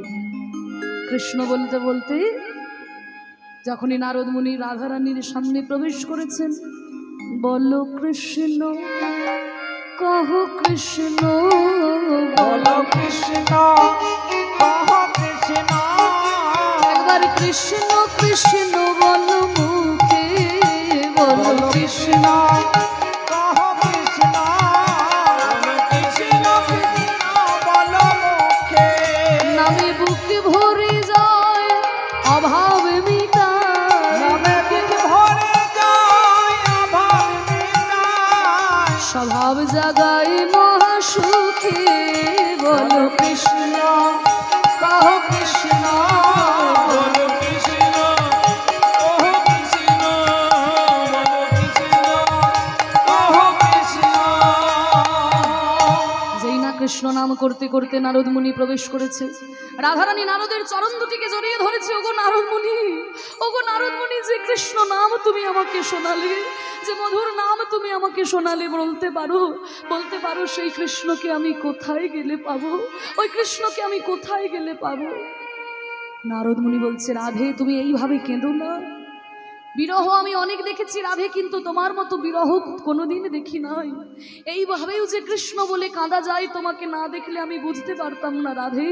তোমার এই বিরহ যদি আমি প্রশমন করতে না পারি, তবে আমার নামও নারদ মুনি নয়। আমি এক্ষুনি চললাম দ্বারকায় শ্রীকৃষ্ণের কাছে, তার কাছে গিয়ে আমি তাকে যজ্ঞ করার কথা বলবো, আর সেই যজ্ঞে তোমার নিমন্ত্রণ থাকবে রাধে। তুমি তোমার প্রাণবধূর সঙ্গে সেই যজ্ঞে গিয়ে মিলিত হবে। আমি তোমাকে কথা দিলাম রাধে, আমি তোমাকে কথা দিলাম। রাধারানীকে আশ্বাস দিয়ে নারদ মুনি আজকে চলেছেন দ্বারকায় শ্রীকৃষ্ণের কাছে। যখন দ্বারকায় শ্রীকৃষ্ণের কাছে যাচ্ছেন নারদ মুনি, সাধের বিনা যন্ত্রকে বলছে, ওরে বিনা, অনেক তো তুই নারায়ণের নাম করলি, কৃষ্ণ নাম করলি, শুনেছি নাকি ভগবানের থেকে ভক্ত অনেক বড়। তাহলে চল, আজকে রাধারানীর বিরহ তো দেখলাম, আজকে একটু রাধা নাম গাইতে গাইতে আমরা দ্বারকায় যাই। বলো বলো যন্ত্র ওই রাধা নাম মন্ত্র, যাগ যজ্ঞ ব্রত কিছু নাহিয়া,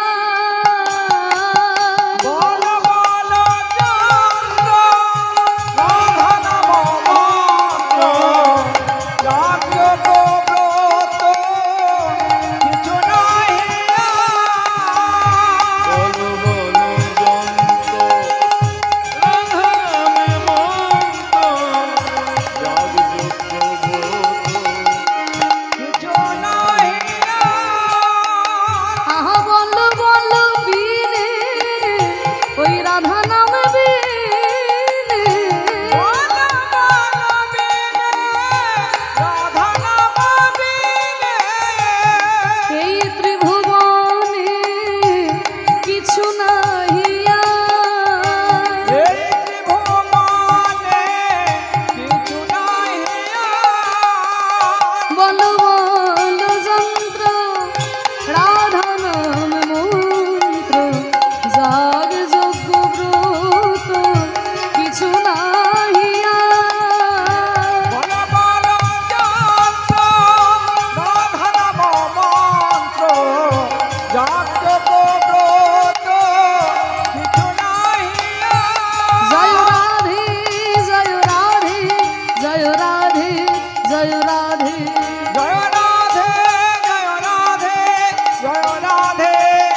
জয় রাধে জয় রাধে জয় রাধে জয় রাধে জয় রাধে জয় রাধে রাধা রানী কি জয় রাধা রানী কি জয় রাধা রানী কি জয় কে দ্বারকার শুষ্ক পথে আমার সাধন ভজনের নাম রাধা নাম কে গাইছে?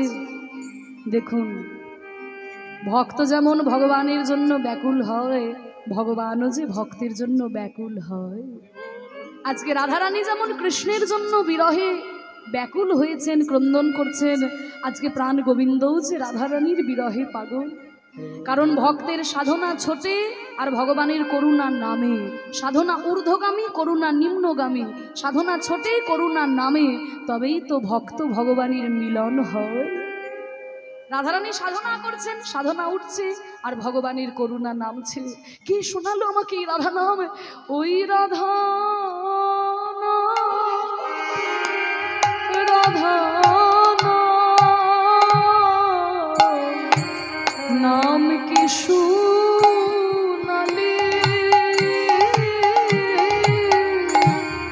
আর শুনাইয়া মোর মন প্রাণ জুড়াইলে গো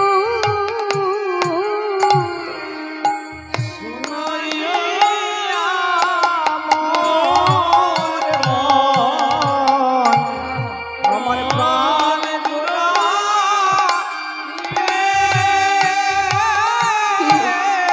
ওই রাধা বলো কি শুনালে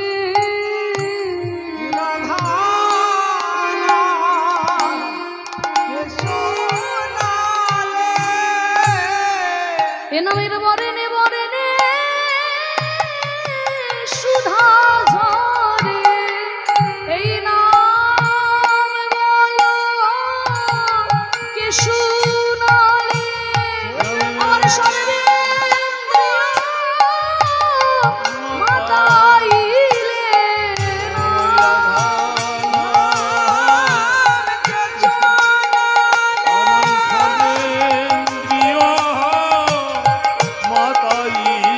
আমায় জন্মের মতো কিনে নিলে রাধা নাম কি শুনালে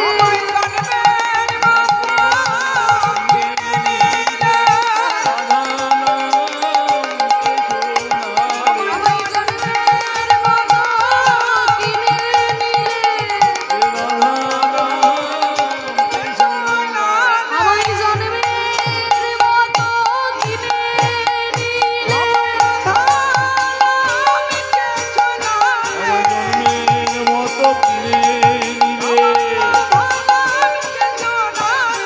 জন্মের মতো কিনে নিলে হরি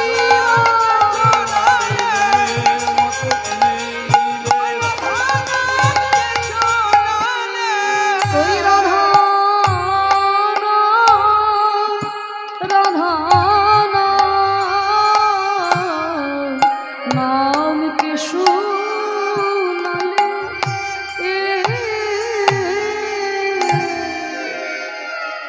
নারদ মুনি যেই না প্রবেশ করেছে, ধারকাধিপতি কৃষ্ণচন্দ্র কি দুষ্টের দমনকারী শিষ্টের পালনকারী কৃষ্ণচন্দ্র কি রাজাধিরাজ কৃষ্ণচন্দ্র কি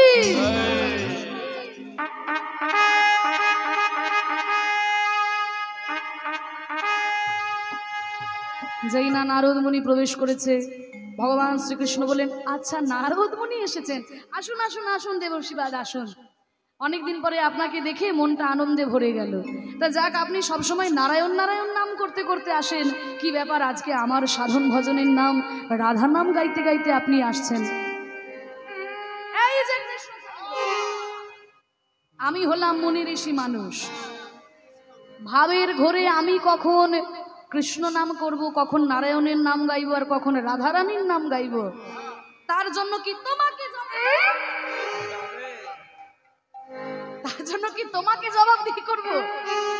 বলে না না, আমাকে কেন জবাবদিহি করবেন, আপনি তো ওই রাধা নাম করেন না, তাই আমি মনে প্রশ্ন হলো আর কি। শোনো কৃষ্ণচন্দ্র, তুমি কি ভেবেছো তুমি একাই অবতার হয়ে এসেছো? তোমার মতো কত বড় বড় অবতার আমি দেখেছি, ভবিষ্যতেও কত বড় বড় অবতার দেখবো। বলে কেন আজকে হঠাৎ আমাকে এই কথা বলছেন? আরে বলবো না, এই যে তুমি এত বড় কুরুক্ষেত্রে যুদ্ধ বাঁধিয়ে দিলে, তা ভালোই করেছো। মাঝে মধ্যে আবার যুদ্ধ না করলেও হয় না।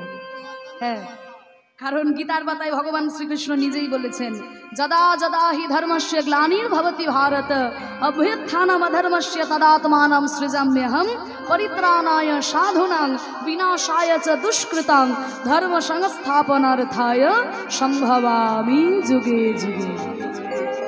যখন যখন ধর্মের গ্লানি হয়, অধর্মের বিকাশ হয়ে যায়, তখন সাধুদেরকে রক্ষা করার জন্য, অসাধুদেরকে বিনাশ করার জন্য যুগে যুগে আমি অবতার হয়ে জন্মগ্রহণ করি।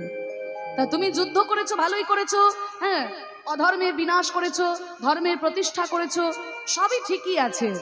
কিন্তু শোনো কৃষ্ণচন্দ্র, যুদ্ধ যখন হয়, যুদ্ধে কিন্তু অনেক ধার্মিক লোকের প্রাণ চলে যায়। কি বলেন বাবা? যুদ্ধ যখন হয়, যুদ্ধে যারা মরে যায় সবাই কি অধার্মিক হয়? রাম রাবণের যখন যুদ্ধ হলো, রাবণের দলে সবাই কি অধার্মিক ছিল? সেখানে তো বিভীষণের পুত্র তরণী সেনও ছিল, সারা গায়ে রাম নাম লিখে এসেছিল, কিন্তু তবুও তাকে মরতে হয়েছিল। কেন? যেহেতু অধর্মের দলে নাম লিখিয়েছে। তাই যুদ্ধে যখন হয়, যুদ্ধে অনেক ধার্মিক লোকের প্রাণ চলে যায়। তা তুমি যে এই এত বড় কুরুক্ষেত্রের যুদ্ধ বাঁধালে, তা এই যুদ্ধেও তো অনেক ধার্মিক লোকের প্রাণ চলে গেছে। তাই তার প্রায়শ্চিত্ত স্বরূপ যজ্ঞ করতে হয়। তাহলে ত্রেতা যুগে যখন রাম রাবণের যুদ্ধ হয়েছিল, রামচন্দ্র প্রায়শ্চিত্ত করার জন্য করেছিল অশ্বমেধ যজ্ঞ। তা তুমি যে এত বড় যুদ্ধ বাঁধালে, কুরুক্ষেত্রের যুদ্ধ, কত ধার্মিক লোক সব মরে গেল, তা তুমি তো কোনো যজ্ঞটজ্ঞ করলে না। বলে কেন? যুধিষ্ঠির তো করেছে রাজসূয় যজ্ঞ। আরে যুধিষ্ঠির করেছে, যুধিষ্ঠির তার ফল পাবে। আমি ভাত খেলে তোমার পেট ভরবে? তাহলে আমি ভাত খেলে যেমন তোমার পেট ভরবে না, যুধিষ্ঠির যজ্ঞ করেছে, যুধিষ্ঠির তার ফল পাবে। তুমি কি যজ্ঞ করলে আমাকে বলো? বলছে না, আমি তো কোনো যজ্ঞ করিনি। হ্যাঁ, ওইটা বলার জন্যই এসেছি আর কি। আমার কথা যদি শোনো, তুমি একটা যজ্ঞ করো। তা কি যজ্ঞ করার পরামর্শ আপনি দিচ্ছেন নারদ মুনি? শোনো, ত্রেতায় রামে রাজা ছিল, অশ্বমেধ যজ্ঞ করল। ত্রেতায় রামে রাজা ছিল, অশ্বমেধ যজ্ঞ করিল। দান ব্রত যজ্ঞ হবে রে, দান ব্রত যজ্ঞ হবে। ত্রেতা যুগে রামচন্দ্র করেছে অশ্বমেধ যজ্ঞ, যুধিষ্ঠির করেছে রাজসূয় যজ্ঞ, তুমি করবে দান ব্রত যজ্ঞ। সর্বনাশ! দান ব্রত যজ্ঞের তো অনেক কঠিন নিয়ম নিশ্চয়ই। না না, কোনো কঠিন নিয়ম নেই, মাত্র 3খানা নিয়ম।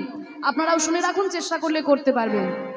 শোনো বলি হে রাজন, ত্রিভুবনে নিমন্ত্রণ। শোনো বলি হে রাজন, ত্রিভুবনে নিমন্ত্রণ। সবারে করিতে হইবে, সবারে করিতে হইবে। ত্রিভুবনে নিমন্ত্রণ করতে হবে, কাউকে বাদ দেওয়া যাবে না। স্বর্গের দেবতা, মর্তের মানুষ, পাতালের নাগকুল, দৈত্যকুল, কাউকে বাদ দেওয়া যাবে না, সবাইকে নিমন্ত্রণ করতে হবে। এটা হচ্ছে প্রথম নিয়ম। দ্বিতীয় নিয়ম কি? যে যা চাইবে তাই দিবে, সবার আশা মিটাইবে। যে যা চাইবে তাই দেবে, সবার আশা মিটাইবে। দান সবাইকে করবে হাসি মুখে, দান সবাইকে করবে হাসি মুখে। যে যা চাইবে তাকে তাই দিতে হবে। হ্যাঁ, কিন্তু মুখে যেন হাসি থাকে বাবা। অনেকে আছে দেখবেন প্রচুর দান করে, অনেক দান করছে, সারা মুখের ভাবটা এমন করে থাকে যে দান নিতে ইচ্ছে করে না। বাংলার 5-এর মতো দান নিতে ইচ্ছে করে না। বলছে শোনো বাবা, সাধ্য মতো দান করবে, মুখে যেন হাসি থাকে, মনে যেন না হয় আমার সব কিছু নিয়ে নিল, এইটা যেন মনে না হয়। তা সবাইকে যে যা চাইবে তাকে তাই দিতে হবে, কিন্তু হাসি মুখে দিতে হবে। বলে বাহ, তাহলে এটা না হয় বুঝলাম, কিন্তু 3 নম্বর নিয়মটা কি? এটা খুব গুরুত্বপূর্ণ, মন দিয়ে শোনো। সর্বশেষে দান দিয়া, ভিক্ষার ঝুলি কাঁধে লইয়া। সর্বশেষে দান দিয়া, ভিক্ষার ঝুলি কাঁধে লইয়া। ভিক্ষা করে যাবে মন সুখে, ভিক্ষা করে যাবে মন সুখে। 3 নম্বর নিয়ম হলো সবাইকে সবকিছু দেওয়ার পরে আঁচল পেতে তাদের কাছে ভিক্ষা করতে হবে। কৃষ্ণচন্দ্র বললেন, নারদ মুনি, আপনার এই নিয়মটা ঠিক বুঝলাম না। বলে কেন? না না, আমি সবাইকে যে যা চাইবে তাকে তাই দেব, আবার আমি আঁচল পেতে ভিক্ষা করে নিয়ে নেব? তা লোকে আমাকে দেখে হাসাহাসি করবে না, এই কেমন রাজা রে বাবা, নিজেই দান করছে আবার নিজেই ভিক্ষা করে নিয়ে নিচ্ছে, এটা কেমন নিয়ম হলো? বলে শোনো, হাসাহাসি কেন করবে? মনে করো তুমি কাউকে 1 কোটি টাকা দান করেছো, 1 কোটি টাকা দান করেছো, তারপরে আঁচল পেতে তার কাছে তুমি 1 টাকা ভিক্ষা চাইছো। 1 কোটি টাকার দান করার পরে যদি তুমি তার কাছে 1 টাকা ভিক্ষা চাও, সে তোমাকে দেখে হাসাহাসি করবে? করবে না, তা করবে না। বলে এতে লাভটা কি? বলে শোনো, এতে তোমারই লাভ, তোমার দানের অহংকার দূরে যাবে, দানের অহংকার দূরে যাবে, দানের অহংকার দূরে যাবে, দানের অহংকার দূরে যাবে, যে যা চাইবে তাই দিবে, দানের অহংকার দূরে যাবে, যে যা চাইবে তাই দেবে, দানের অহংকার দূরে যাবে। দানের যে একটা অহংকার, জীবনে কোনোদিন কাউকে বুক বাজিয়ে বলতে পারবে না আমি তোমাকে 1 কোটি টাকা দিয়েছি। তাকে তুমি যেমন 1 কোটি টাকা দিয়েছো বাবা, আঁচল পেতে তার কাছে তুমি 1 টাকা ভিক্ষাও করেছো। এই যে দানের অহংকার, এই অহংকার তোমার থাকবে না। বলে বাহ, এটা খুব ভালো তো নিয়ম। বলে হ্যাঁ, নিয়ম তো বুঝিয়ে দিলাম, কিন্তু এত নিমন্ত্রণ কে করবে নারদ মুনি? বলে কেন, আমি থাকতে তোমার নিমন্ত্রণের চিন্তা করতে হয়? আমার মতো নিমন্ত্রণ কেউ করতে পারে না। ওমা, নারদের নিমন্ত্রণের নিয়মটা জানো তো? মানে যার নামে চিঠি থাকবে তার কাছে তো যাবেই, সেটা পরের ব্যাপার। যার নামে নিমন্ত্রণ নাই তার কাছে আগে যাবে, যার নামে চিঠি নাই তার কাছে আগে যাবে, গিয়ে জানিয়ে দেওয়া আসবে যে ওইখানে যজ্ঞ করা হচ্ছে, তোমাকে নিমন্ত্রণ করা হয়নি। এই হচ্ছে নারদ মুনি। তা বলছে আমার মতো নিমন্ত্রণ কেউ করতে পারে না। তাহলে ঠিক আছে, তাহলে নিমন্ত্রণ আমি করব, তুমি আগে পত্রগুলো লেখো। তাহলে ঠিক আছে, পত্র লিখি আমি। হ্যাঁ, নারদের কথা শুনি কহে দেবে চিন্তামণি, নিমন্ত্রণ করো গিয়ে তাই। তাহলে নিমন্ত্রণ করার জন্য পত্র লিখতে হবে। আজকে কৃষ্ণচন্দ্র পত্র লিখতে বসেছেন। সবার প্রথমে কার নামে চিঠি? যজ্ঞেশ্বর মহাদেব। জেনে রাখুন, শিব ঠাকুরকে ছাড়া কোনো যজ্ঞ করার কথা কোনোদিন কোন মাথাতেও আনবেন না, কারণ তার নামই হচ্ছে যজ্ঞেশ্বর। শিব ঠাকুরকে ছাড়া কোনো যজ্ঞ করা যায় না, নামই যজ্ঞেশ্বর। কারণ শিবহীন যজ্ঞ করতে গিয়ে বাবা, শিবের শ্বশুর মশাই পর্যন্ত রক্ষা পায়নি, মুন্ডটা কেটে গিয়ে ছাগ মুন্ড লাগাতে হয়েছিল। দক্ষ রাজা শিবহীন যজ্ঞ করতে গেলেন, কি হলো? মুন্ডটা কেটে ছাগ মুন্ড লাগাতে হলো না? তাহলে শিব ঠাকুরকে ছাড়া কোনো যজ্ঞ করা যাবে না। সবার প্রথমে শিব ঠাকুরের নামে চিঠি। প্রথমে শঙ্করে পরে শঙ্করী রে, প্রথমে শঙ্করে পরে শঙ্করী রে, প্রথমে শঙ্করে পরে শঙ্করী রে, প্রথমে শঙ্করে পরে শঙ্করী, পরে গণপতি কার্তিকে রে, গণপতি কার্তিকে রে, সেজে পত্র জন্যে লক্ষ্মী বিনা পানে, সেজে লক্ষ্মী বিনা, লক্ষ্মী বিনা পানে, পত্র লিখে নিজ করে, বিনা পানে, লক্ষ্মী বিনা পানে, পত্র লিখে নিজ করে। আরে একে একে পত্র লিখে যে দিল, একে একে পত্র লিখে যে দিল, যথাযোগ্য সম্বোধনে একে একে পত্র লিখে যে দিল। আমার যথাযথ সম্বোধনে, আরে যে কথা যার ভালো লাগে, নিতাই গৌর হরে। কথা যার ভালো লাগে, যথাযথ সম্বোধনে, এই কথা যার ভালো লাগে, একে একে পত্র লিখে যে দিল, আজ পত্র লিখে নিজ করে, আমার পত্র লিখে নিজ করে। সবার নামে যখন চিঠি লেখা হলো, দাদা বলরামকে দেখিয়ে বলছে, দাদা বলরাম, আমি দানব্রত যজ্ঞ করার জন্য চিঠি লিখেছি, দাদা তুমি ভালো করে চিঠিগুলো মিলিয়ে নাও। দাদা বলরাম যখন একে একে সব চিঠিগুলো মিলিয়ে দেখলো, দেখে বলছে, হ্যারি কানাই, ভাই কানাই, সবার নামে তো চিঠি দেখলাম ভাই, কিন্তু যাদের কোলে পিঠে চড়ে আমরা এত বড় হলাম, সেই নন্দ রাজা মা যশোমতির নামে তো কই চিঠি দেখলাম না। কৃষ্ণচন্দ্র বলছে, দাদা গো, সবার নামে চিঠি লেখার বিদ্যা পড়াশোনা করে অর্জন করেছি, কিন্তু বাবা মাকে আমি কি বলে চিঠি লিখবো দাদা? আমি ভাষা খুঁজে পেলাম না দাদা, ভাষা খুঁজে পেলাম না দাদা, আমি কি বলিয়া ক্ষমা চাইব? ভাষা খুঁজে পেলাম না দাদা। বলিয়া ক্ষমা চাইব, ভাষা খুঁজে পেলাম না দাদা। দাদা বলরাম বলছে, ভাই কানাই কাঁদিস না ভাই, আমার কাছে আয়, আমি তোকে বলে বলে দিচ্ছি, তুই আমার শুনে শুনে লিখে নে। দাদা বলরাম বলে দিচ্ছেন আর কৃষ্ণচন্দ্র লিখছেন। মা যশোমতীর নামে চিঠি লিখে বলছে, মা গো যশোদে, না জানি কত ব্যথা দিয়েছি তোমারে ওই কোমলী হৃদয়ে, কিন্তু কথাই আছে কুপুত্র যদি বা হয়, কিন্তু কুমাতা কদাপি নয়। আমি যদি তোমার সুপুত্র হতে নাই বা পারলাম মা গো, তুমি যেন আমার কুমাতা হইও না। তোমার গোপাল দান ব্রত যজ্ঞ করবে, সেই যজ্ঞে তুমি এসে আমায় আশীর্বাদ করবে মা গো। তুমি আশীর্বাদ না করলে যে আমার যজ্ঞ হবে না মা, তোমাকে যে আসতেই হবে। নন্দ পিতার নামে চিঠি লিখে বলছে, ওগো নন্দ পিতা, ছোটবেলা থেকে আমার অসুর মারতে মারতে জীবনটা চলে গেল, কিন্তু আমি দেখেছি আপনি দাঁড়িয়ে থেকে কত বড় বড় যজ্ঞ করেছেন। আপনি দাঁড়িয়ে থেকে আমার যজ্ঞ হাতে ধরে পরিচালনা করবেন, আপনি আমাকে হাতে ধরে যজ্ঞ শিখিয়ে দেবেন পিতা, আপনাকে ছাড়া যে আমার যজ্ঞ হবে না। আর শ্রীদাম সুদামের নামে চিঠি লিখে বলছে, ওরে শ্রীদাম ও সুদাম, শুনেছি যজ্ঞ করার সময় নাকি ভাত মুড়ি খেয়ে যজ্ঞ করা যায় না, ফল খেয়ে থাকতে হয়। তাই তোরা বৃন্দাবন থেকে পাকা পাকা ফল আনবি, তোদের দেওয়া ফল খেয়ে আমি যজ্ঞ করব।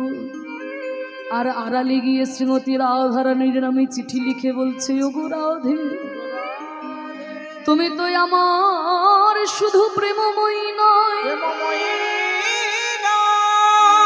তুমি যে আমার শক্তি স্বরূপিণী, তুমি এসে আমার যজ্ঞের শক্তি হয়ে দাঁড়াবে, তোমার শক্তিতে শক্তিমান হয়ে আমি দান ব্রত যজ্ঞ করব।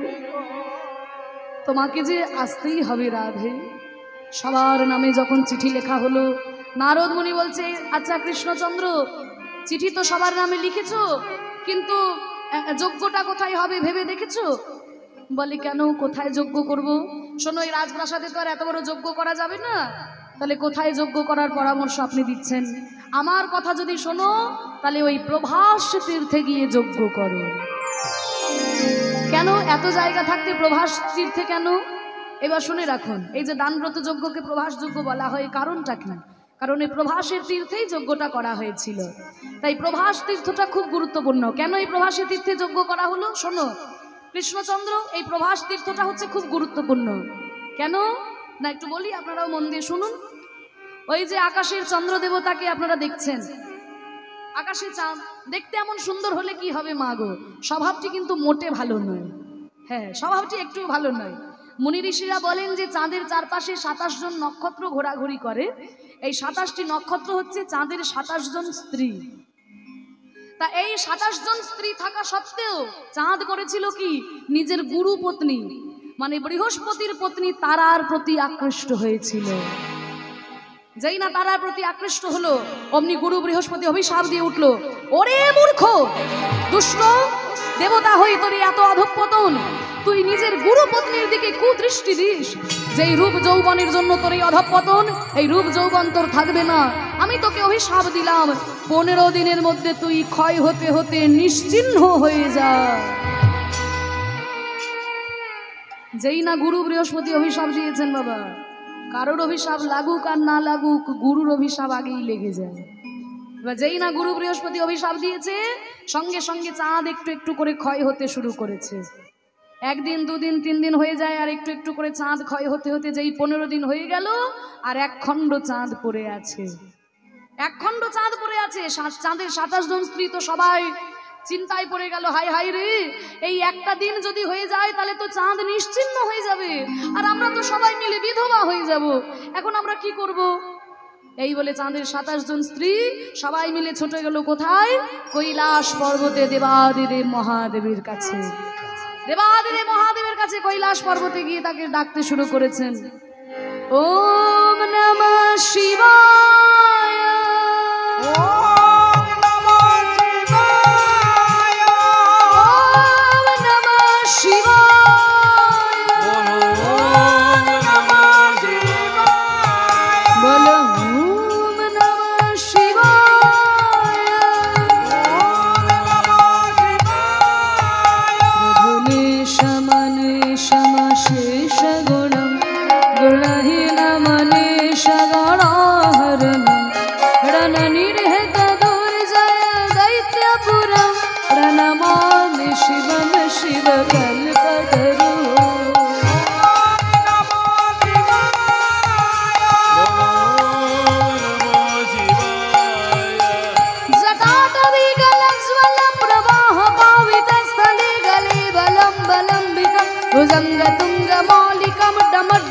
वड्डमड्डम निनादवड्डमर्वयं सकार चन्द्रताण्डवं तनोतु न शिव शिव ओम नमः शिवाय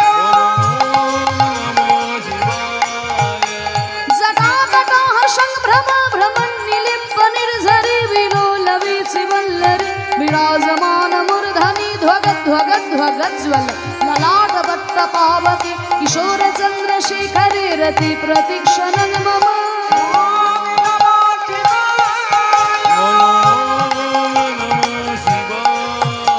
धराधरेन्द्रनन्दिनी विलासबन्धुबन्धुरस्फुर दिगन्तसन्तति प्रमोदमान मानसी कृपा कटाक्षधोरन् निरुध्य दुर्धरापदि क्वचित् दिगम्बरे मनो विनोदमेतु वस्तुनि ओम नमः शिवाय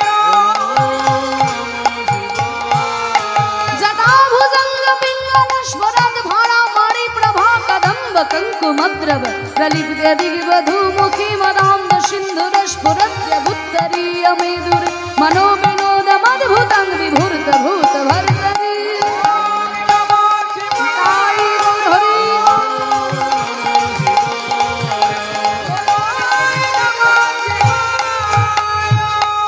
देवादिदेव महादेव की जय देवादिदेव महादेव की जय देवादिदेव महादेव की जय এই, থামো, থামো, থামো। কি হয়েছে কি হয়েছে হ্যাঁ? কারোর সাথে পাঁচে থাকবো না বলে এই কৈলাসে বরফের মধ্যে বাড়ি বানালাম হ্যাঁ? আর এই মেয়েদের কাণ্ড দেখো, এখানে এসে তোমরা কান্নাকাটি জুড়ে দিয়েছো, কি হয়েছে?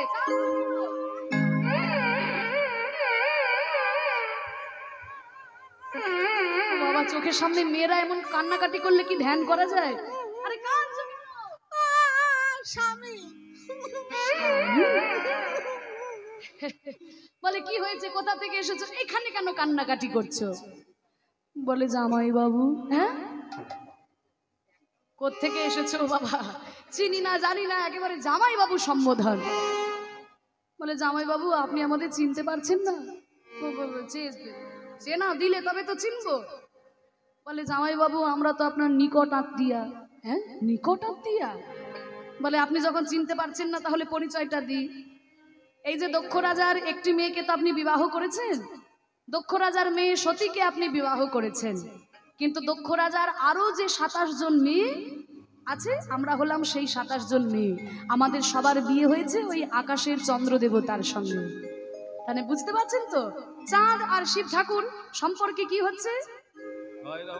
ভাইরা ভাই সম্পর্ক বলছে। ও আচ্ছা, তাহলে সম্পর্কে আমরা আপনার শালিকা হচ্ছি না, আর আপনি আমাদের জামাই বাবু। ও আচ্ছা, এই জন্য কেমন চেনা চেনা লাগছিল। যাক, বকা দিয়েছি বলে কিছু মনে করো না। কেন এসেছো সেটা বলো। বলে বিপদে না পড়লে কি আর আপনার কাছে আসতাম? আরো তো কত বড় বড় দেবতা আছে, সবাই কত সুন্দর দামি দামি জামা কাপড় পরে থাকে, আর আপনি বাঘ চাল আর হরিণের চাল গলায় দিয়ে বসে থাকেন। সবার গলায় কত সুন্দর মণি মুক্তার মালা, হীরের মালা, আর আপনার গলায় সাপের মালা, হাড়ের মালা, আর যে সব নেশা ভাঙ আপনি করেন, আর সবার সামনে বলছি। বলছে শোনো, ওই সব কথা রাখো, কেন এসেছো সেটা বলো। কি বলবো আর, লজ্জার কথা। আমাদের স্বামী আকাশের চাঁদ গুরু পত্নী তারার প্রতি আকৃষ্ট হয়েছিলেন।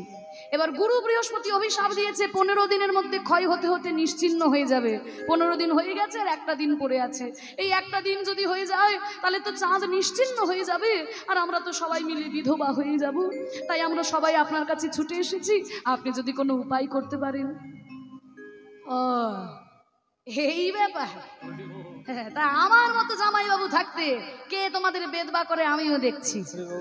ওই যে একখণ্ড চাঁদ, ওই একখণ্ড চাঁদকে নিয়ে এসে তোমরা আমার জটার মধ্যে রেখে দাও। আমার এই জটার এমন গুণ, এই জটার মধ্যে কোনো অভিশাপ প্রবেশ করতে পারবে না। আমার জটা অভিশাপ প্রুফ। কি অভিশাপ প্রুফ? অভিশাপ প্রুফ? হ্যাঁ, যেমন ওই ওয়াটার প্রুফ ঘড়ি হয়, বুলেট প্রুফ জ্যাকেট হয়, তো বলছে জটা আমার হচ্ছে অভিশাপ প্রুফ, এখানে কোনো অভিশাপ আসতে পারবে না। এই বলে চাঁদের 27 জন স্ত্রী ওই একখণ্ড চাঁদকে নিয়ে এসে শিবের জটার মধ্যে রেখে দিলেন। এবার যেই না জটায় রেখে দিয়েছে, আর অভিশাপ গায়ে লাগছে না, চাঁদ বড়ও হচ্ছে না, ক্ষয়ও হচ্ছে না, আলোও দিচ্ছে না, শিবের জটায় রয়েছে। এবার তো চারিদিকে অন্ধকার। গুরু বৃহস্পতি তো রাত্রেবেলায় যেখানে সেখানেই হোঁচট খেয়ে পড়ে যাচ্ছে। মনে মনে চিন্তা করছে যে চাঁদ দুষ্ট ছিল বটে, কিন্তু রাত্রেবেলায় আলো তো দিত, এখন তো আমি যেখানে সেখানে হোঁচট খেয়েই পড়ে যাচ্ছি। তা যাক, চাঁদ যদি বেঁচে থাকতো বলে দিতে পারতাম সোম তীর্থে গিয়ে যদি স্নান করা যায় তাহলে ক্ষয় রোগ দূরে চলে যায়। সোম তীর্থটা কোথায়? গুজরাটের সোমনাথ মন্দির, যেখানে দ্বাদশ জ্যোতির্লিঙ্গের মধ্যে প্রথম জ্যোতির্লিঙ্গ প্রকাশিত হয়েছিল, সেই গুজরাটের সোমনাথ মন্দির। তা সেইখানে স্নান করলে পরে ক্ষয় রোগ দূরে যায়। এবার এই কথাটা চাঁদের 27 জন স্ত্রী শুনে ফেলেছে। এবার দেখুন, গুরু বৃহস্পতি তো আর জানে না যে চাঁদকে ফ্রিজের মধ্যে রাখা আছে। এইবার যখনই চাঁদের 27 জন স্ত্রী ওই শিবের জটা থেকে এক খণ্ড চাঁদকে নিয়ে গিয়ে ওই সোম তীর্থে স্নান করালো, আর সেইখানে স্নান করে চাঁদ নিজের আবার জ্যোতি ফিরে পেল, আভা ফিরে পেল, চাঁদের ক্ষয় রোগ দূরে গেল। তাই ওই তীর্থটির নাম হয়ে গেল প্রভাস তীর্থ। প্রভাযুক্ত আশ সমান প্রভাস, ওই জায়গাটি এখনো আছে বাবা। যদি কেউ যান গুজরাটের সোমনাথ মন্দির, যেখানে চাঁদকে স্নান করানো হয়েছিল, ওই জায়গাটি এখনো রয়েছে, দেখে আসবেন। তা সেইখানে চাঁদকে স্নান করানো হলো, চাঁদ তার আবার আলো ফিরে পেল, জ্যোতি ফিরে পেল, প্রভা ফিরে পেল, তাই জায়গাটার নাম হলো প্রভাস তীর্থ। তা এইখানে গিয়ে যদি তুমি যজ্ঞ করতে পারো কৃষ্ণ, তোমার যজ্ঞের যত ক্ষয়, যত ত্রুটি বিচ্যুতি থাকবে সব আপনা থেকেই দূরে যাবে, কারণ এই তীর্থটারই এমন গুণ। ঠিক আছে, তাহলে প্রভাস তীর্থে যজ্ঞ হবে। সমস্ত চিঠির মধ্যে প্রভাসের নাম লিখে দেওয়া হলো, আর সেই চিঠির ঝুলি নিয়ে নারদ চলেছে নিমন্ত্রণ করতে। নিমন্ত্রণ পত্র লইয়া নারদে চলিল, হরিবল।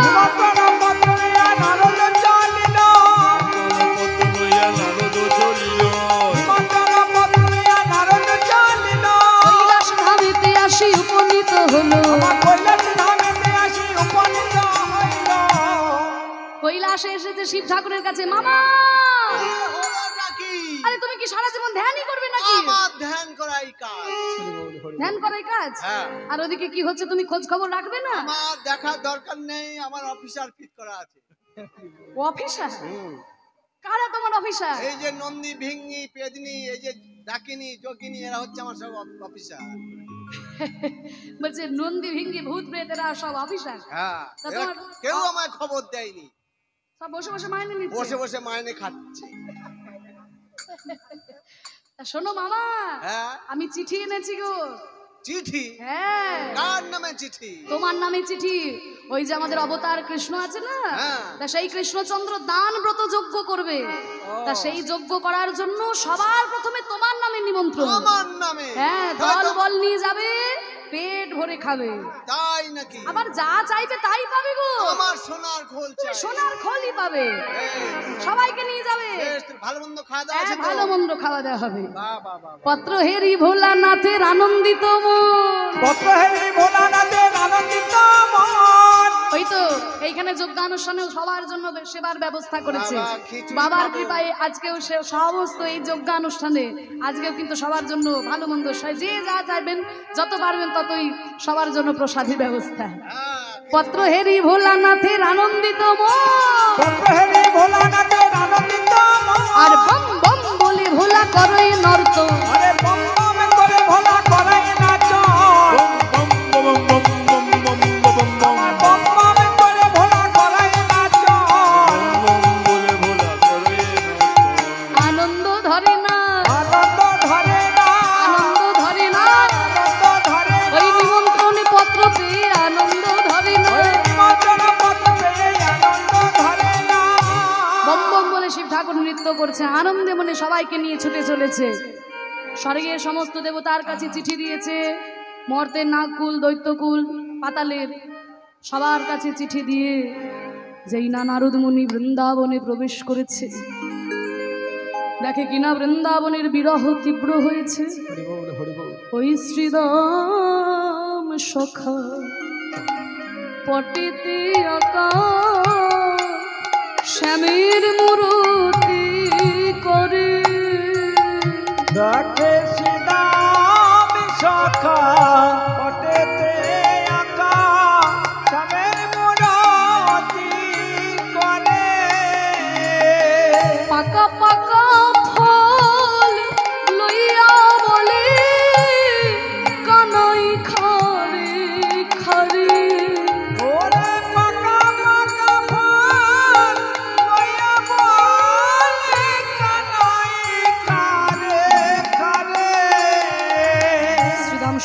কাছে গিয়ে বলছে, শ্রীরাম সুদাম, নারদ মুনি, ওগো নারদ মুনি, বলতে পারো আমাদের ভাই কানাই কেমন আছে? আমাদের ভাই কানাই কেমন আছে? তোমাদের ভাই কানাই ভালো আছে। এই দেখো তোমাদের ভাই কানাই দান ব্রত যজ্ঞ করবে, আর সেই যজ্ঞের জন্য আমি তোমাদের জন্য নিমন্ত্রণ পত্র এনেছি। তোমরা বৃন্দাবন থেকে পাকা পাকা ফল নিয়ে যাবে, তোমাদের দেওয়া ফল খেয়ে তোমাদের ভাই কানাই যজ্ঞ করবে। কি বললি? আমাদের দেওয়া ফল খেয়ে আমাদের কানাই যজ্ঞ করবে? তাহলে তার আমাদের নারী থাকলে চলবে না। এই সুদাম, এই মধুমঙ্গল, চল আমরা সবাই মিলে গিয়ে ফল নিয়ে আসি। ছুটে গেল বনের মধ্যে কৃষ্ণের জন্য পাকা পাকা ফল সংগ্রহ করতে। আর ওদিকে এক পা দুপা করে এগিয়ে দেখে নন্দ পিতা জেলেছে চিতা, প্রাণ তেজিবার তরে। আমায় নন্দ পিতা ফেলেছে চিতা, প্রাণ ত্যাগিবার তরে। মাতা নন্দ রানী করে নবনী, ফিরে দরে দরে।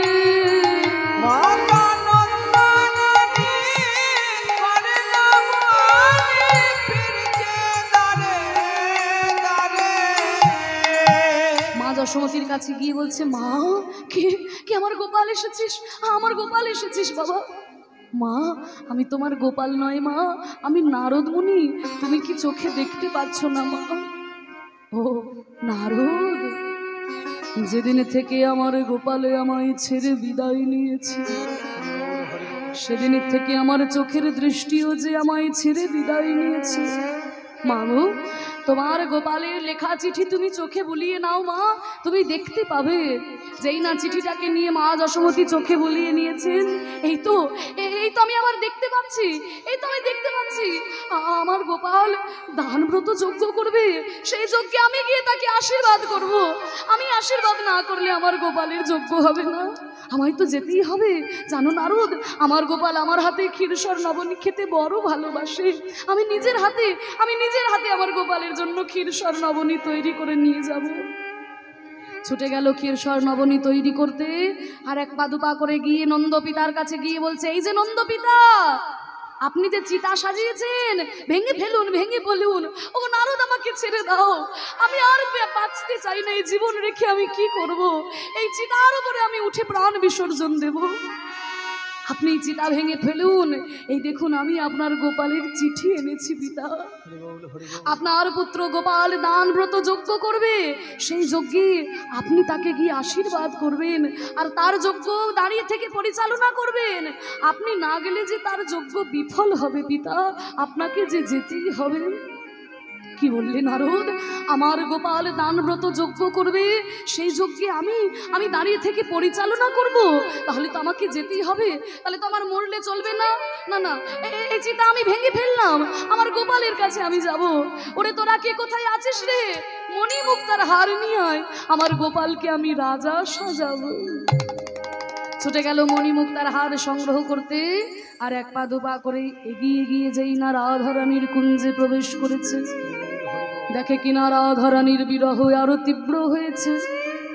পদ্মপাতার পাপড়ির মধ্যে রাধারানীকে শুইয়ে রাখা হয়েছে, আর ওই রাধারানীর শরীরের এত উত্তাপ যে ওই পদ্ম ফুলের পাপড়িগুলো সব শুকিয়ে কাঠ হয়ে গেছে। রাধারানীর কাছে গিয়ে নারদ মুনি বলছে, রাধে, আর তুমি এইভাবে কেঁদো না রাধে। এই দেখো, আমি তোমার জন্য চিঠি এনেছি রাধে। তোমার প্রাণবধূ দান ব্রত যজ্ঞ করবে, সেই যজ্ঞে তুমি তার শক্তি হয়ে দাঁড়াবে। তুমি না গেলে যে তার যজ্ঞ হবে না রাধে। নারদ মুনির কাছে চিঠি পেয়ে রাধারানীর মনে আনন্দ আর ধরে না। সখীদের ডেকে বলে, ওরে ললিতা, ওরে বিশাখা, এতদিন পরে বুঝি বিধাতায় আমার দিকে মুখ তুলে চাইল। আমার প্রাণবধূর দর্শনে আমি যাব সখী। দেখ না, কেঁদে কেঁদে আমার সারা শরীর কেমন মলিন হয়েছে, তোরা আমাকে একটু ভালো করে সাজিয়ে দে। সখীরা রাধারানীকে কাছে বসিয়ে যখন সুন্দর করে সাজিয়ে দিচ্ছে, দেখুন এতদিন পরে নারদের কাছে চিঠি পেয়ে রাধারানীর মুখে একটু হাসি ফুটলো, কিন্তু এই রাধারানীর মুখের হাসি সহ্য হলো না একজনের। তার নাম কি মা? কুটিলা। ননদিনী কুটিলা দূর থেকে দেখলো কৃষ্ণের যজ্ঞে যাওয়ার জন্য রাধারানী তৈরি হচ্ছে। ছুটতে ছুটতে দাদা আয়ানের কাছে গিয়ে বলছে, দাদা দাদা সর্বনাশ হয়ে গেছে। কি হয়েছে বোন? আরে বলিস না, ওই যে নন্দের বেটা কেলে ছোড়া, সে নাকি এতদিন পরে যজ্ঞ করবে, দান ব্রত যজ্ঞ। আর সেই যজ্ঞে বৌদির নামে নিমন্ত্রণ। কত বড় সাহস! আর যজ্ঞে যাওয়ার জন্য আমাদের বৌদি একেবারে হাতির পাঁচ পা দেখেছে। সবাই মিলে তৈরি হয়েছে সেজে গুজে। দাদা তুই তাড়াতাড়ি চল, এই বৌদি আমাদের মান সম্মান সব ধুলোয় মিশিয়ে দিল। কি বললি বোন? আমিও দেখবো আমি বেঁচে থাকতে কিভাবে রাধারানী ওই কেলে ছোড়ার যজ্ঞে যেতে পারে। ওই এক্ষুনি আমি মা কালীর খাড়া নিয়ে এসে রাধারানীকে ত্রিখণ্ডিত করে দেব। মা কালীর হাতে খাড়া নিয়ে আয়ান যেই ক্রোধান্বিত হয়ে এগিয়ে চলেছে রাধারানীর দিকে, আর আয়ানের হাতে খড়গ দেখে রাধারানী ক্রোধান্বিত হয়ে উঠলেন, কি তুমি আমাকে যেতে দেবে না? তুমি আমাকে যেতে দেবে না? তবে দেখো আমি কে। চেনো না তুমি যে মোরে, চেনো না তুমি যে মোরে, কে ছিলাম আমি তোমার ঘরে, ছিলাম আমি তোমার ঘরে, এত বলি হইল অপরূপ, এত বলি হইল অপরূপ, রাধিকা ধরিল কালিকা রূপ,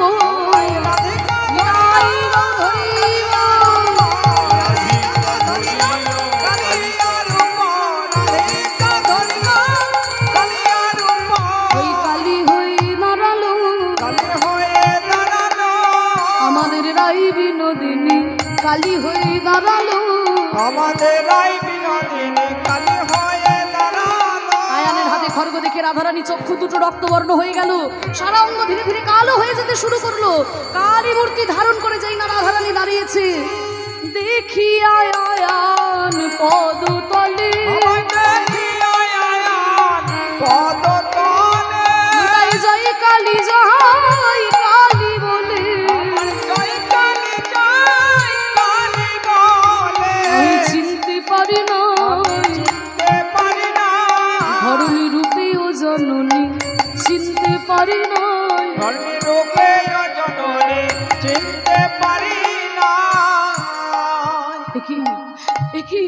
মা গো, তুমি এতদিন আমার ঘরণী হয়ে আমার ঘরে ছিলে মা গো, আমি তোমায় চিনতে পারিনি মা গো, আমি তোমায় চিনতে পারিনি।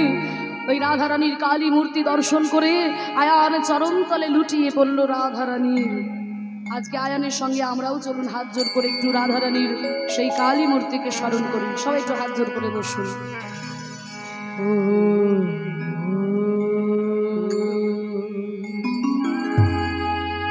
त्वं स्वाहा त्वं स्वधा त्वं हि वशटकारस्वरात्मिका सुधातमक्षरे नित्ये त्रिधामात्रमिका स्थिता अर्धमात्रा स्थिता नित्या यानुचार्य विशेषतः त्वमेव सा त्वं सावित्री त्वं देवी जननी परा त्वयैव धारयते सर्वं त्वयैव सृज्यते जगत् त्वयैतत्पाल्यते देवी तमक्षन्ते सर्वदा विशिष्टो सृष्टिरूपा त्वं स्थितिरूपा च पालने तथा संहृतिरूपान्ते जगतो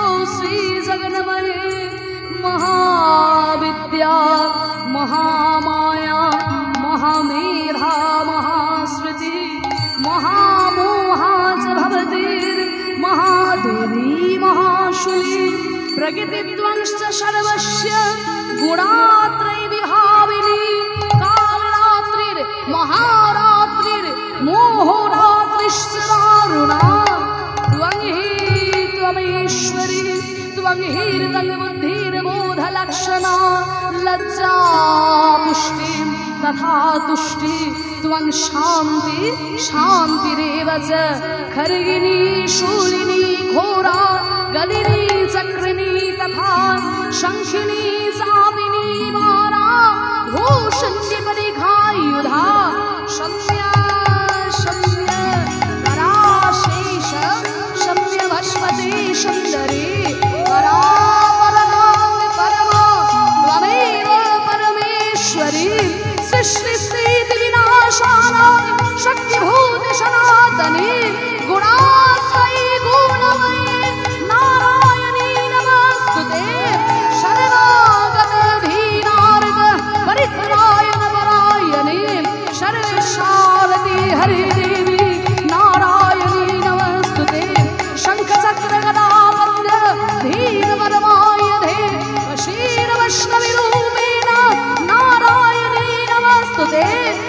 ওং সর্বমঙ্গল মঙ্গলে শিবে সর্বার্থ সাধিকে স্মরণ্যে ত্র্যম্বকে গৌরী নারায়ণী নমস্তুতে ইয়া দেবী সর্বভূতেষু মাতৃরূপেণ সংস্থিতা নমস্তস্यै নমস্তস্यै নমস্তস্यै নমো নমঃ ইয়া দেবী সর্বভূতেষু শক্তিরূপেণ সংস্থিতা নমস্তস্यै নমস্তস্यै নমস্তস্यै নমো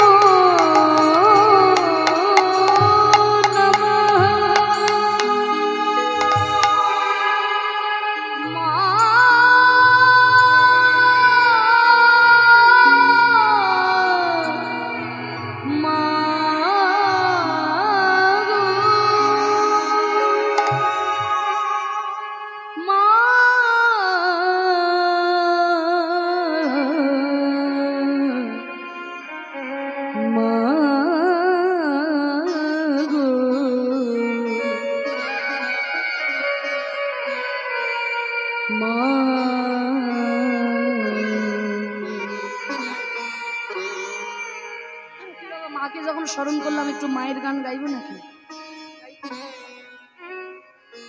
দোষ কারো নয় গো মা,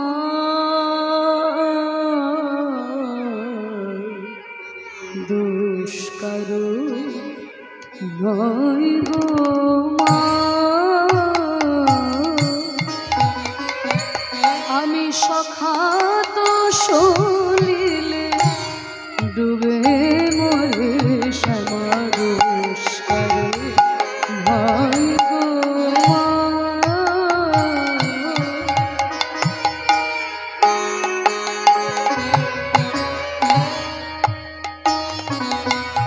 আমার ধর্ম হলো কোদণ্ড স্বরূপ, পুণ্যক্ষেত্র মাঝে কাটিলাম ধর্ম হলো কোদণ্ড স্বরূপ, পুণ্যক্ষেত্র মাঝে কাটিলাম সে কূপে বেরুল কাল রূপ কালো মনোরমা,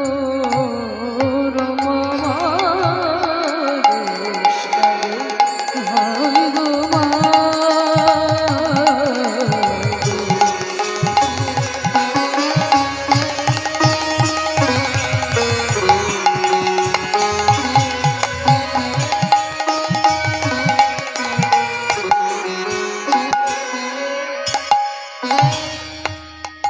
আমার কি হবে তারিণী ত্রিগুণ ধারিণী, দ্বিগুণ করেছে সগুণে, কিসে এবারে নিবারে ভেবে দাসরথে অনিবার বারে নয়নে।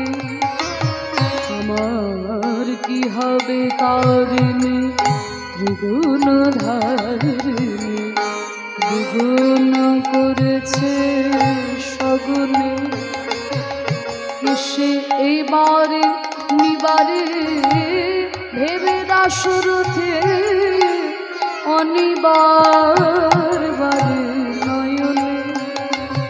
আমার ছিল বারে কক্ষে নেমেল বক্ষে, জীবনে জীবন মা কেমনে হয় রক্ষে, ছিল বারে কক্ষে নেমেল বক্ষে, জীবনে জীবন মা কেমনে হয় রক্ষে, আছি তোরা পিখে দে মা মুক্তি ভিক্ষে, আছি তোরা পিখে দে মা মুক্তি ভিক্ষে, কটা খেতে করে পার মা, দোষ কারো ভাই গো মা,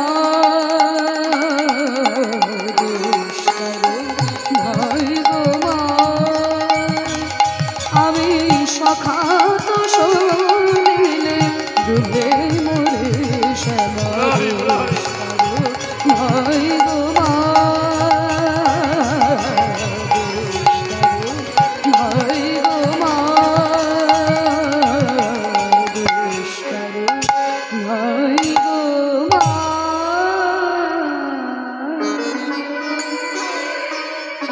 নিতাই গৌর প্রেমানন্দে হরি হরিবোল হরিবোল।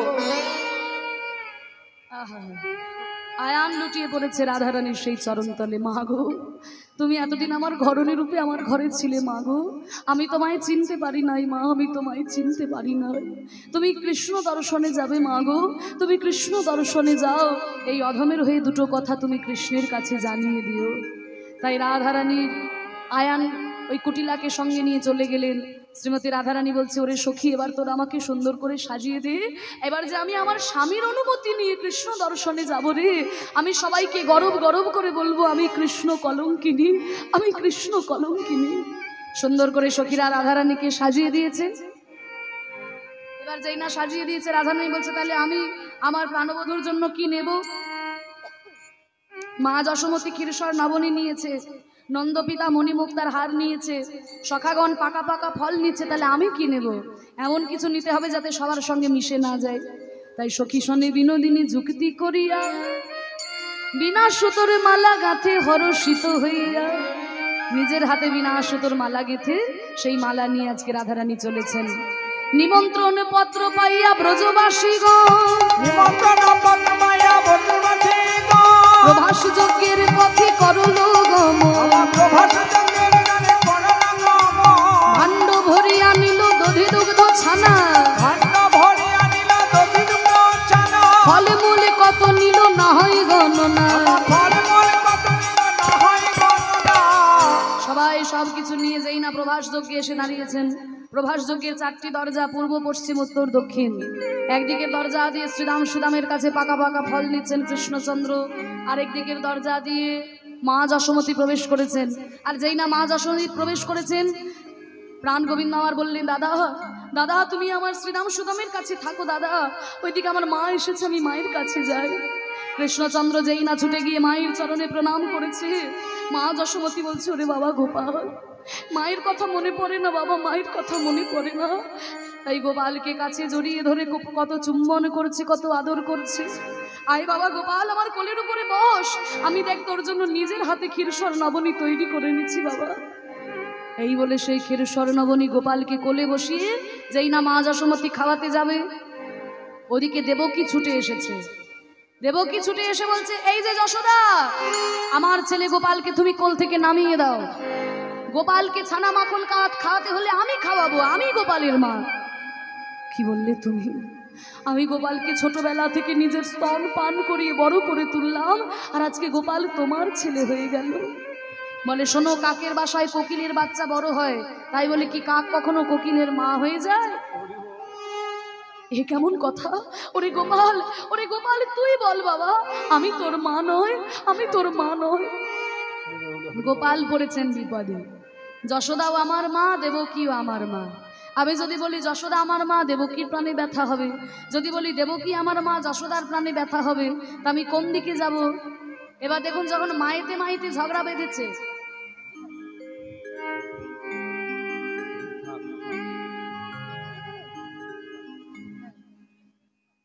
ঠিক আছে, মায়েতে মায়েতে যখন ঝগড়া বেঁধেছে, তখন জগৎ জননী মা দুর্গা এসে দাঁড়িয়েছেন, যোগমায়া এসে দাঁড়িয়েছেন। জগৎ জননী মা দুর্গা এসে দাঁড়িয়েছেন যে, শোনো, তোমাদের মায়ের দ্বন্দ্ব আমি এক্ষুনি ঘুচিয়ে দিচ্ছি। বলে, কি করে? বলে, শোনো, তোমরা দুজন দুদিকে দাঁড়াও, তোমরা দুজন দুদিকে দাঁড়াও, গোপাল থাকবে মাঝখানে, আর গোপালের ওপরে 100খানা বসন টাঙানো হবে। তোমরা নিজেদের স্তনধারা ওই বসনের মধ্যে দেবে, যা স্তনধারা 100টা বসন ভেদ করে গোপালের বদনে পড়বে, সেই হবে গোপালের মা।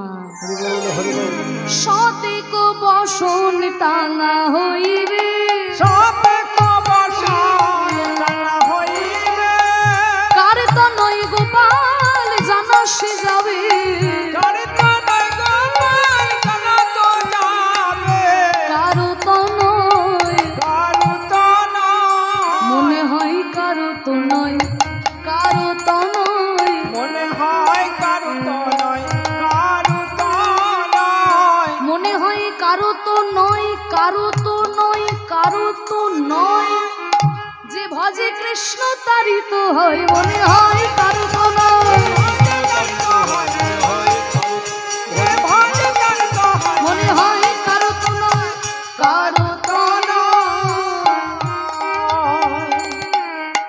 বসন টাঙা হয়েছে, একদিকে দেবকী একদিকে যশোদা দাঁড়িয়েছে, গোপাল মাঝখানে।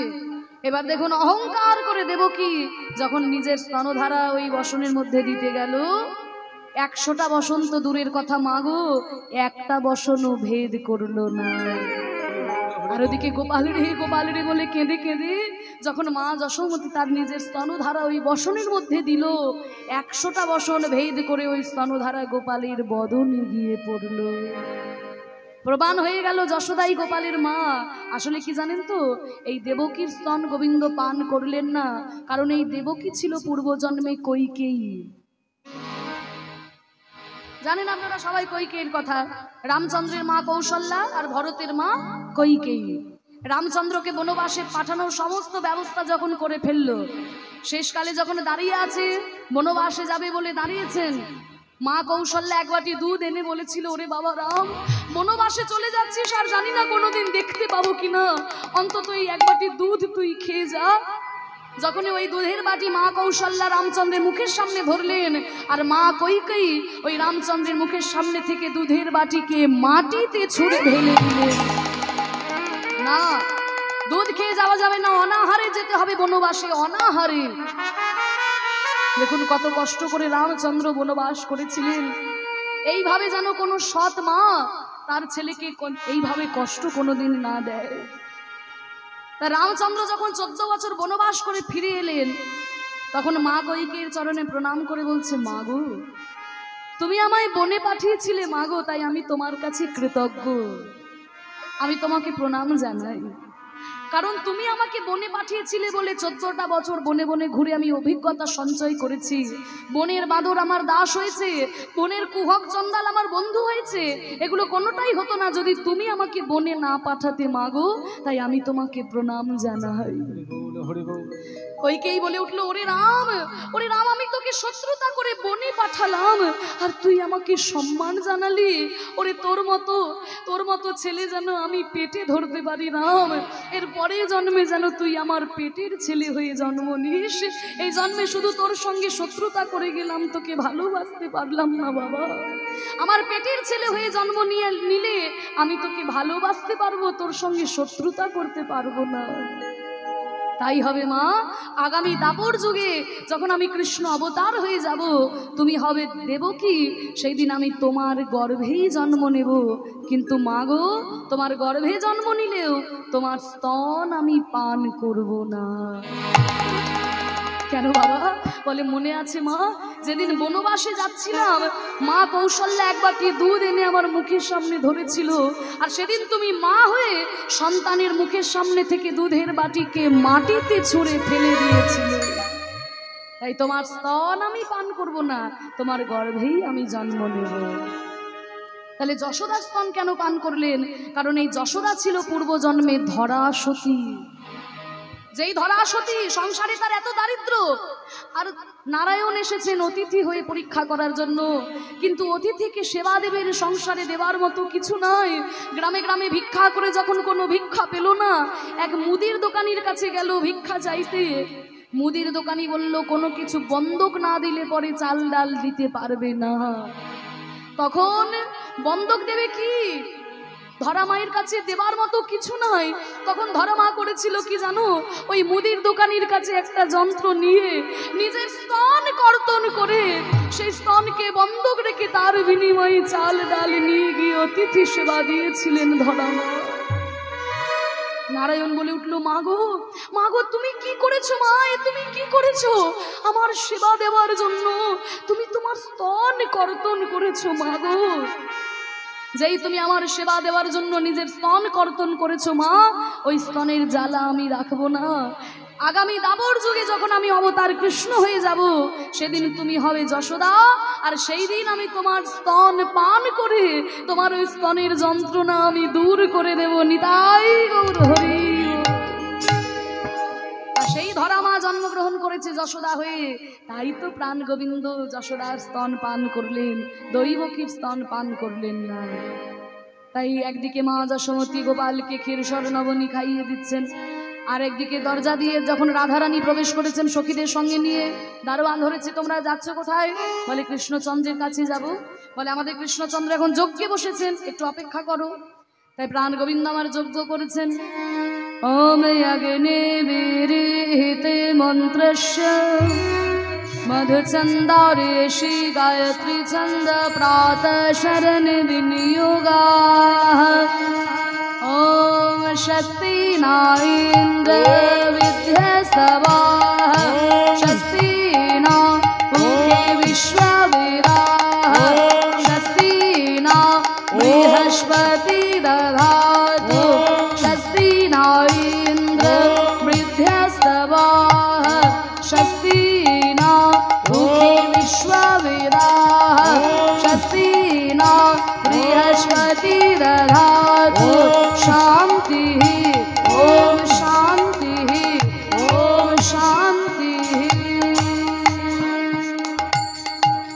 যেই না যজ্ঞ সম্পন্ন হয়েছে, একদিকের দরজায় যখন রাধারানী প্রবেশ করেছে সখীদের সঙ্গে নিয়ে, প্রাণ গোবিন্দকে দর্শন করে রাধারানী মুখ ফিরিয়ে নিলেন। ওরে সখী, ওকে আমার চোখের সামনে থেকে চলে যেতে বল, ওকে চলে যেতে বল। ললিতা বিশাখা বলছে, রাধে যাকে দেখার জন্য এতগুলো বছর অপেক্ষা করলি, সেই কৃষ্ণ যখন সামনে দাঁড়িয়ে বলছিস দেখবি না? রাধারানী বলছে, ওরে সখী, আমি যাকে ভালোবেসেছি সে যে রাখাল কৃষ্ণ, আর আমার সামনে দাঁড়িয়ে আছে রাজা কৃষ্ণ। আমি রাখাল কৃষ্ণকে ভালোবেসেছি, আমি রাজা কৃষ্ণকে দর্শন করব না? তখন প্রাণ গোবিন্দ মনে মনে ভাবলেন, এই দানরত যজ্ঞে যে যা চাই তাকে তাই দিতে হয়। রাধারানী আর কিছু চায় না, শুধু দর্শন করতে চায়। আমি যদি তাকে দর্শনটুকু না দিতে পারি তবে যে আমার যজ্ঞ বিফল হবে। তাই যোগমায়াকে স্মরণ করে বললেন, মা গো যোগমায়া, বৃন্দাবনে সমস্ত লীলায় তুমি সহায় হয়েছ আমার মা, আজকেও তুমি আমার সহায় হও। আমাকে তুমি রাখাল রাজা সাজিয়ে দাও মা গো, আমি রাধারানীকে দর্শন দেব।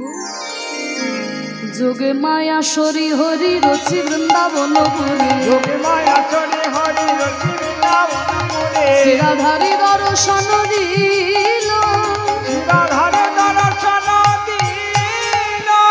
যেই না যোগমায়াকে স্মরণ করলেন, যোগমায়া কৃষ্ণচন্দ্রকে রাখাল রাজা সাজিয়ে দিলেন। আর রাখাল রাজা বেশ ধরে যেই না প্রাণ গোবিন্দ আমার দাঁড়িয়েছেন, রাধারানী বলছে, ওই তো আমার প্রাণবধূ। আর দূরে দাঁড়িয়ে কেন বধূ, আমার হৃদয়ে এসো। তাই রাধারানীকে সখীরা নিয়ে গিয়ে প্রাণ গোবিন্দের বামে দান করালেন। যোগমায়া সরি হরি রচি বৃন্দাবন পুরে, যোগে মায়া চলে হরি রচি বৃন্দাবনপুরে, রাধারে দর্শন দিল, রাধারে দর্শন দিল। যে যা চাইল তাই দিল, সবার আশা মিটাইল। প্রভাস যজ্ঞ সম্পূর্ণ হইল। একদিকে প্রভাস যজ্ঞ করলেন প্রাণ গোবিন্দ, আর একদিকে বৃন্দাবন রচনা করে রাধারানীকে সঙ্গে নিয়ে বামে নিয়ে দাঁড়িয়েছেন। এই রাধা গোবিন্দের যুগল আজকে নারদ মুনি প্রাণ ভরে দর্শন করলেন, আনন্দে নৃত্য করছেন। আহা মিলিল শ্যামের বামে নবীনা কিশোরী, কিবা রূপার কিবা শোভায়া মরি মরি, গাছের ডালে নৃত্য করে ময়ূর আর ময়ূর,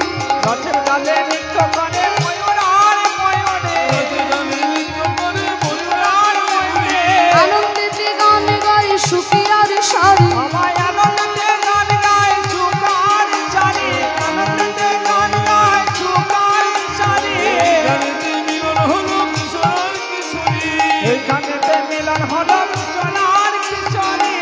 এবার প্রেমানন্দে ভক্তি ভরে বলুন হরি হরি,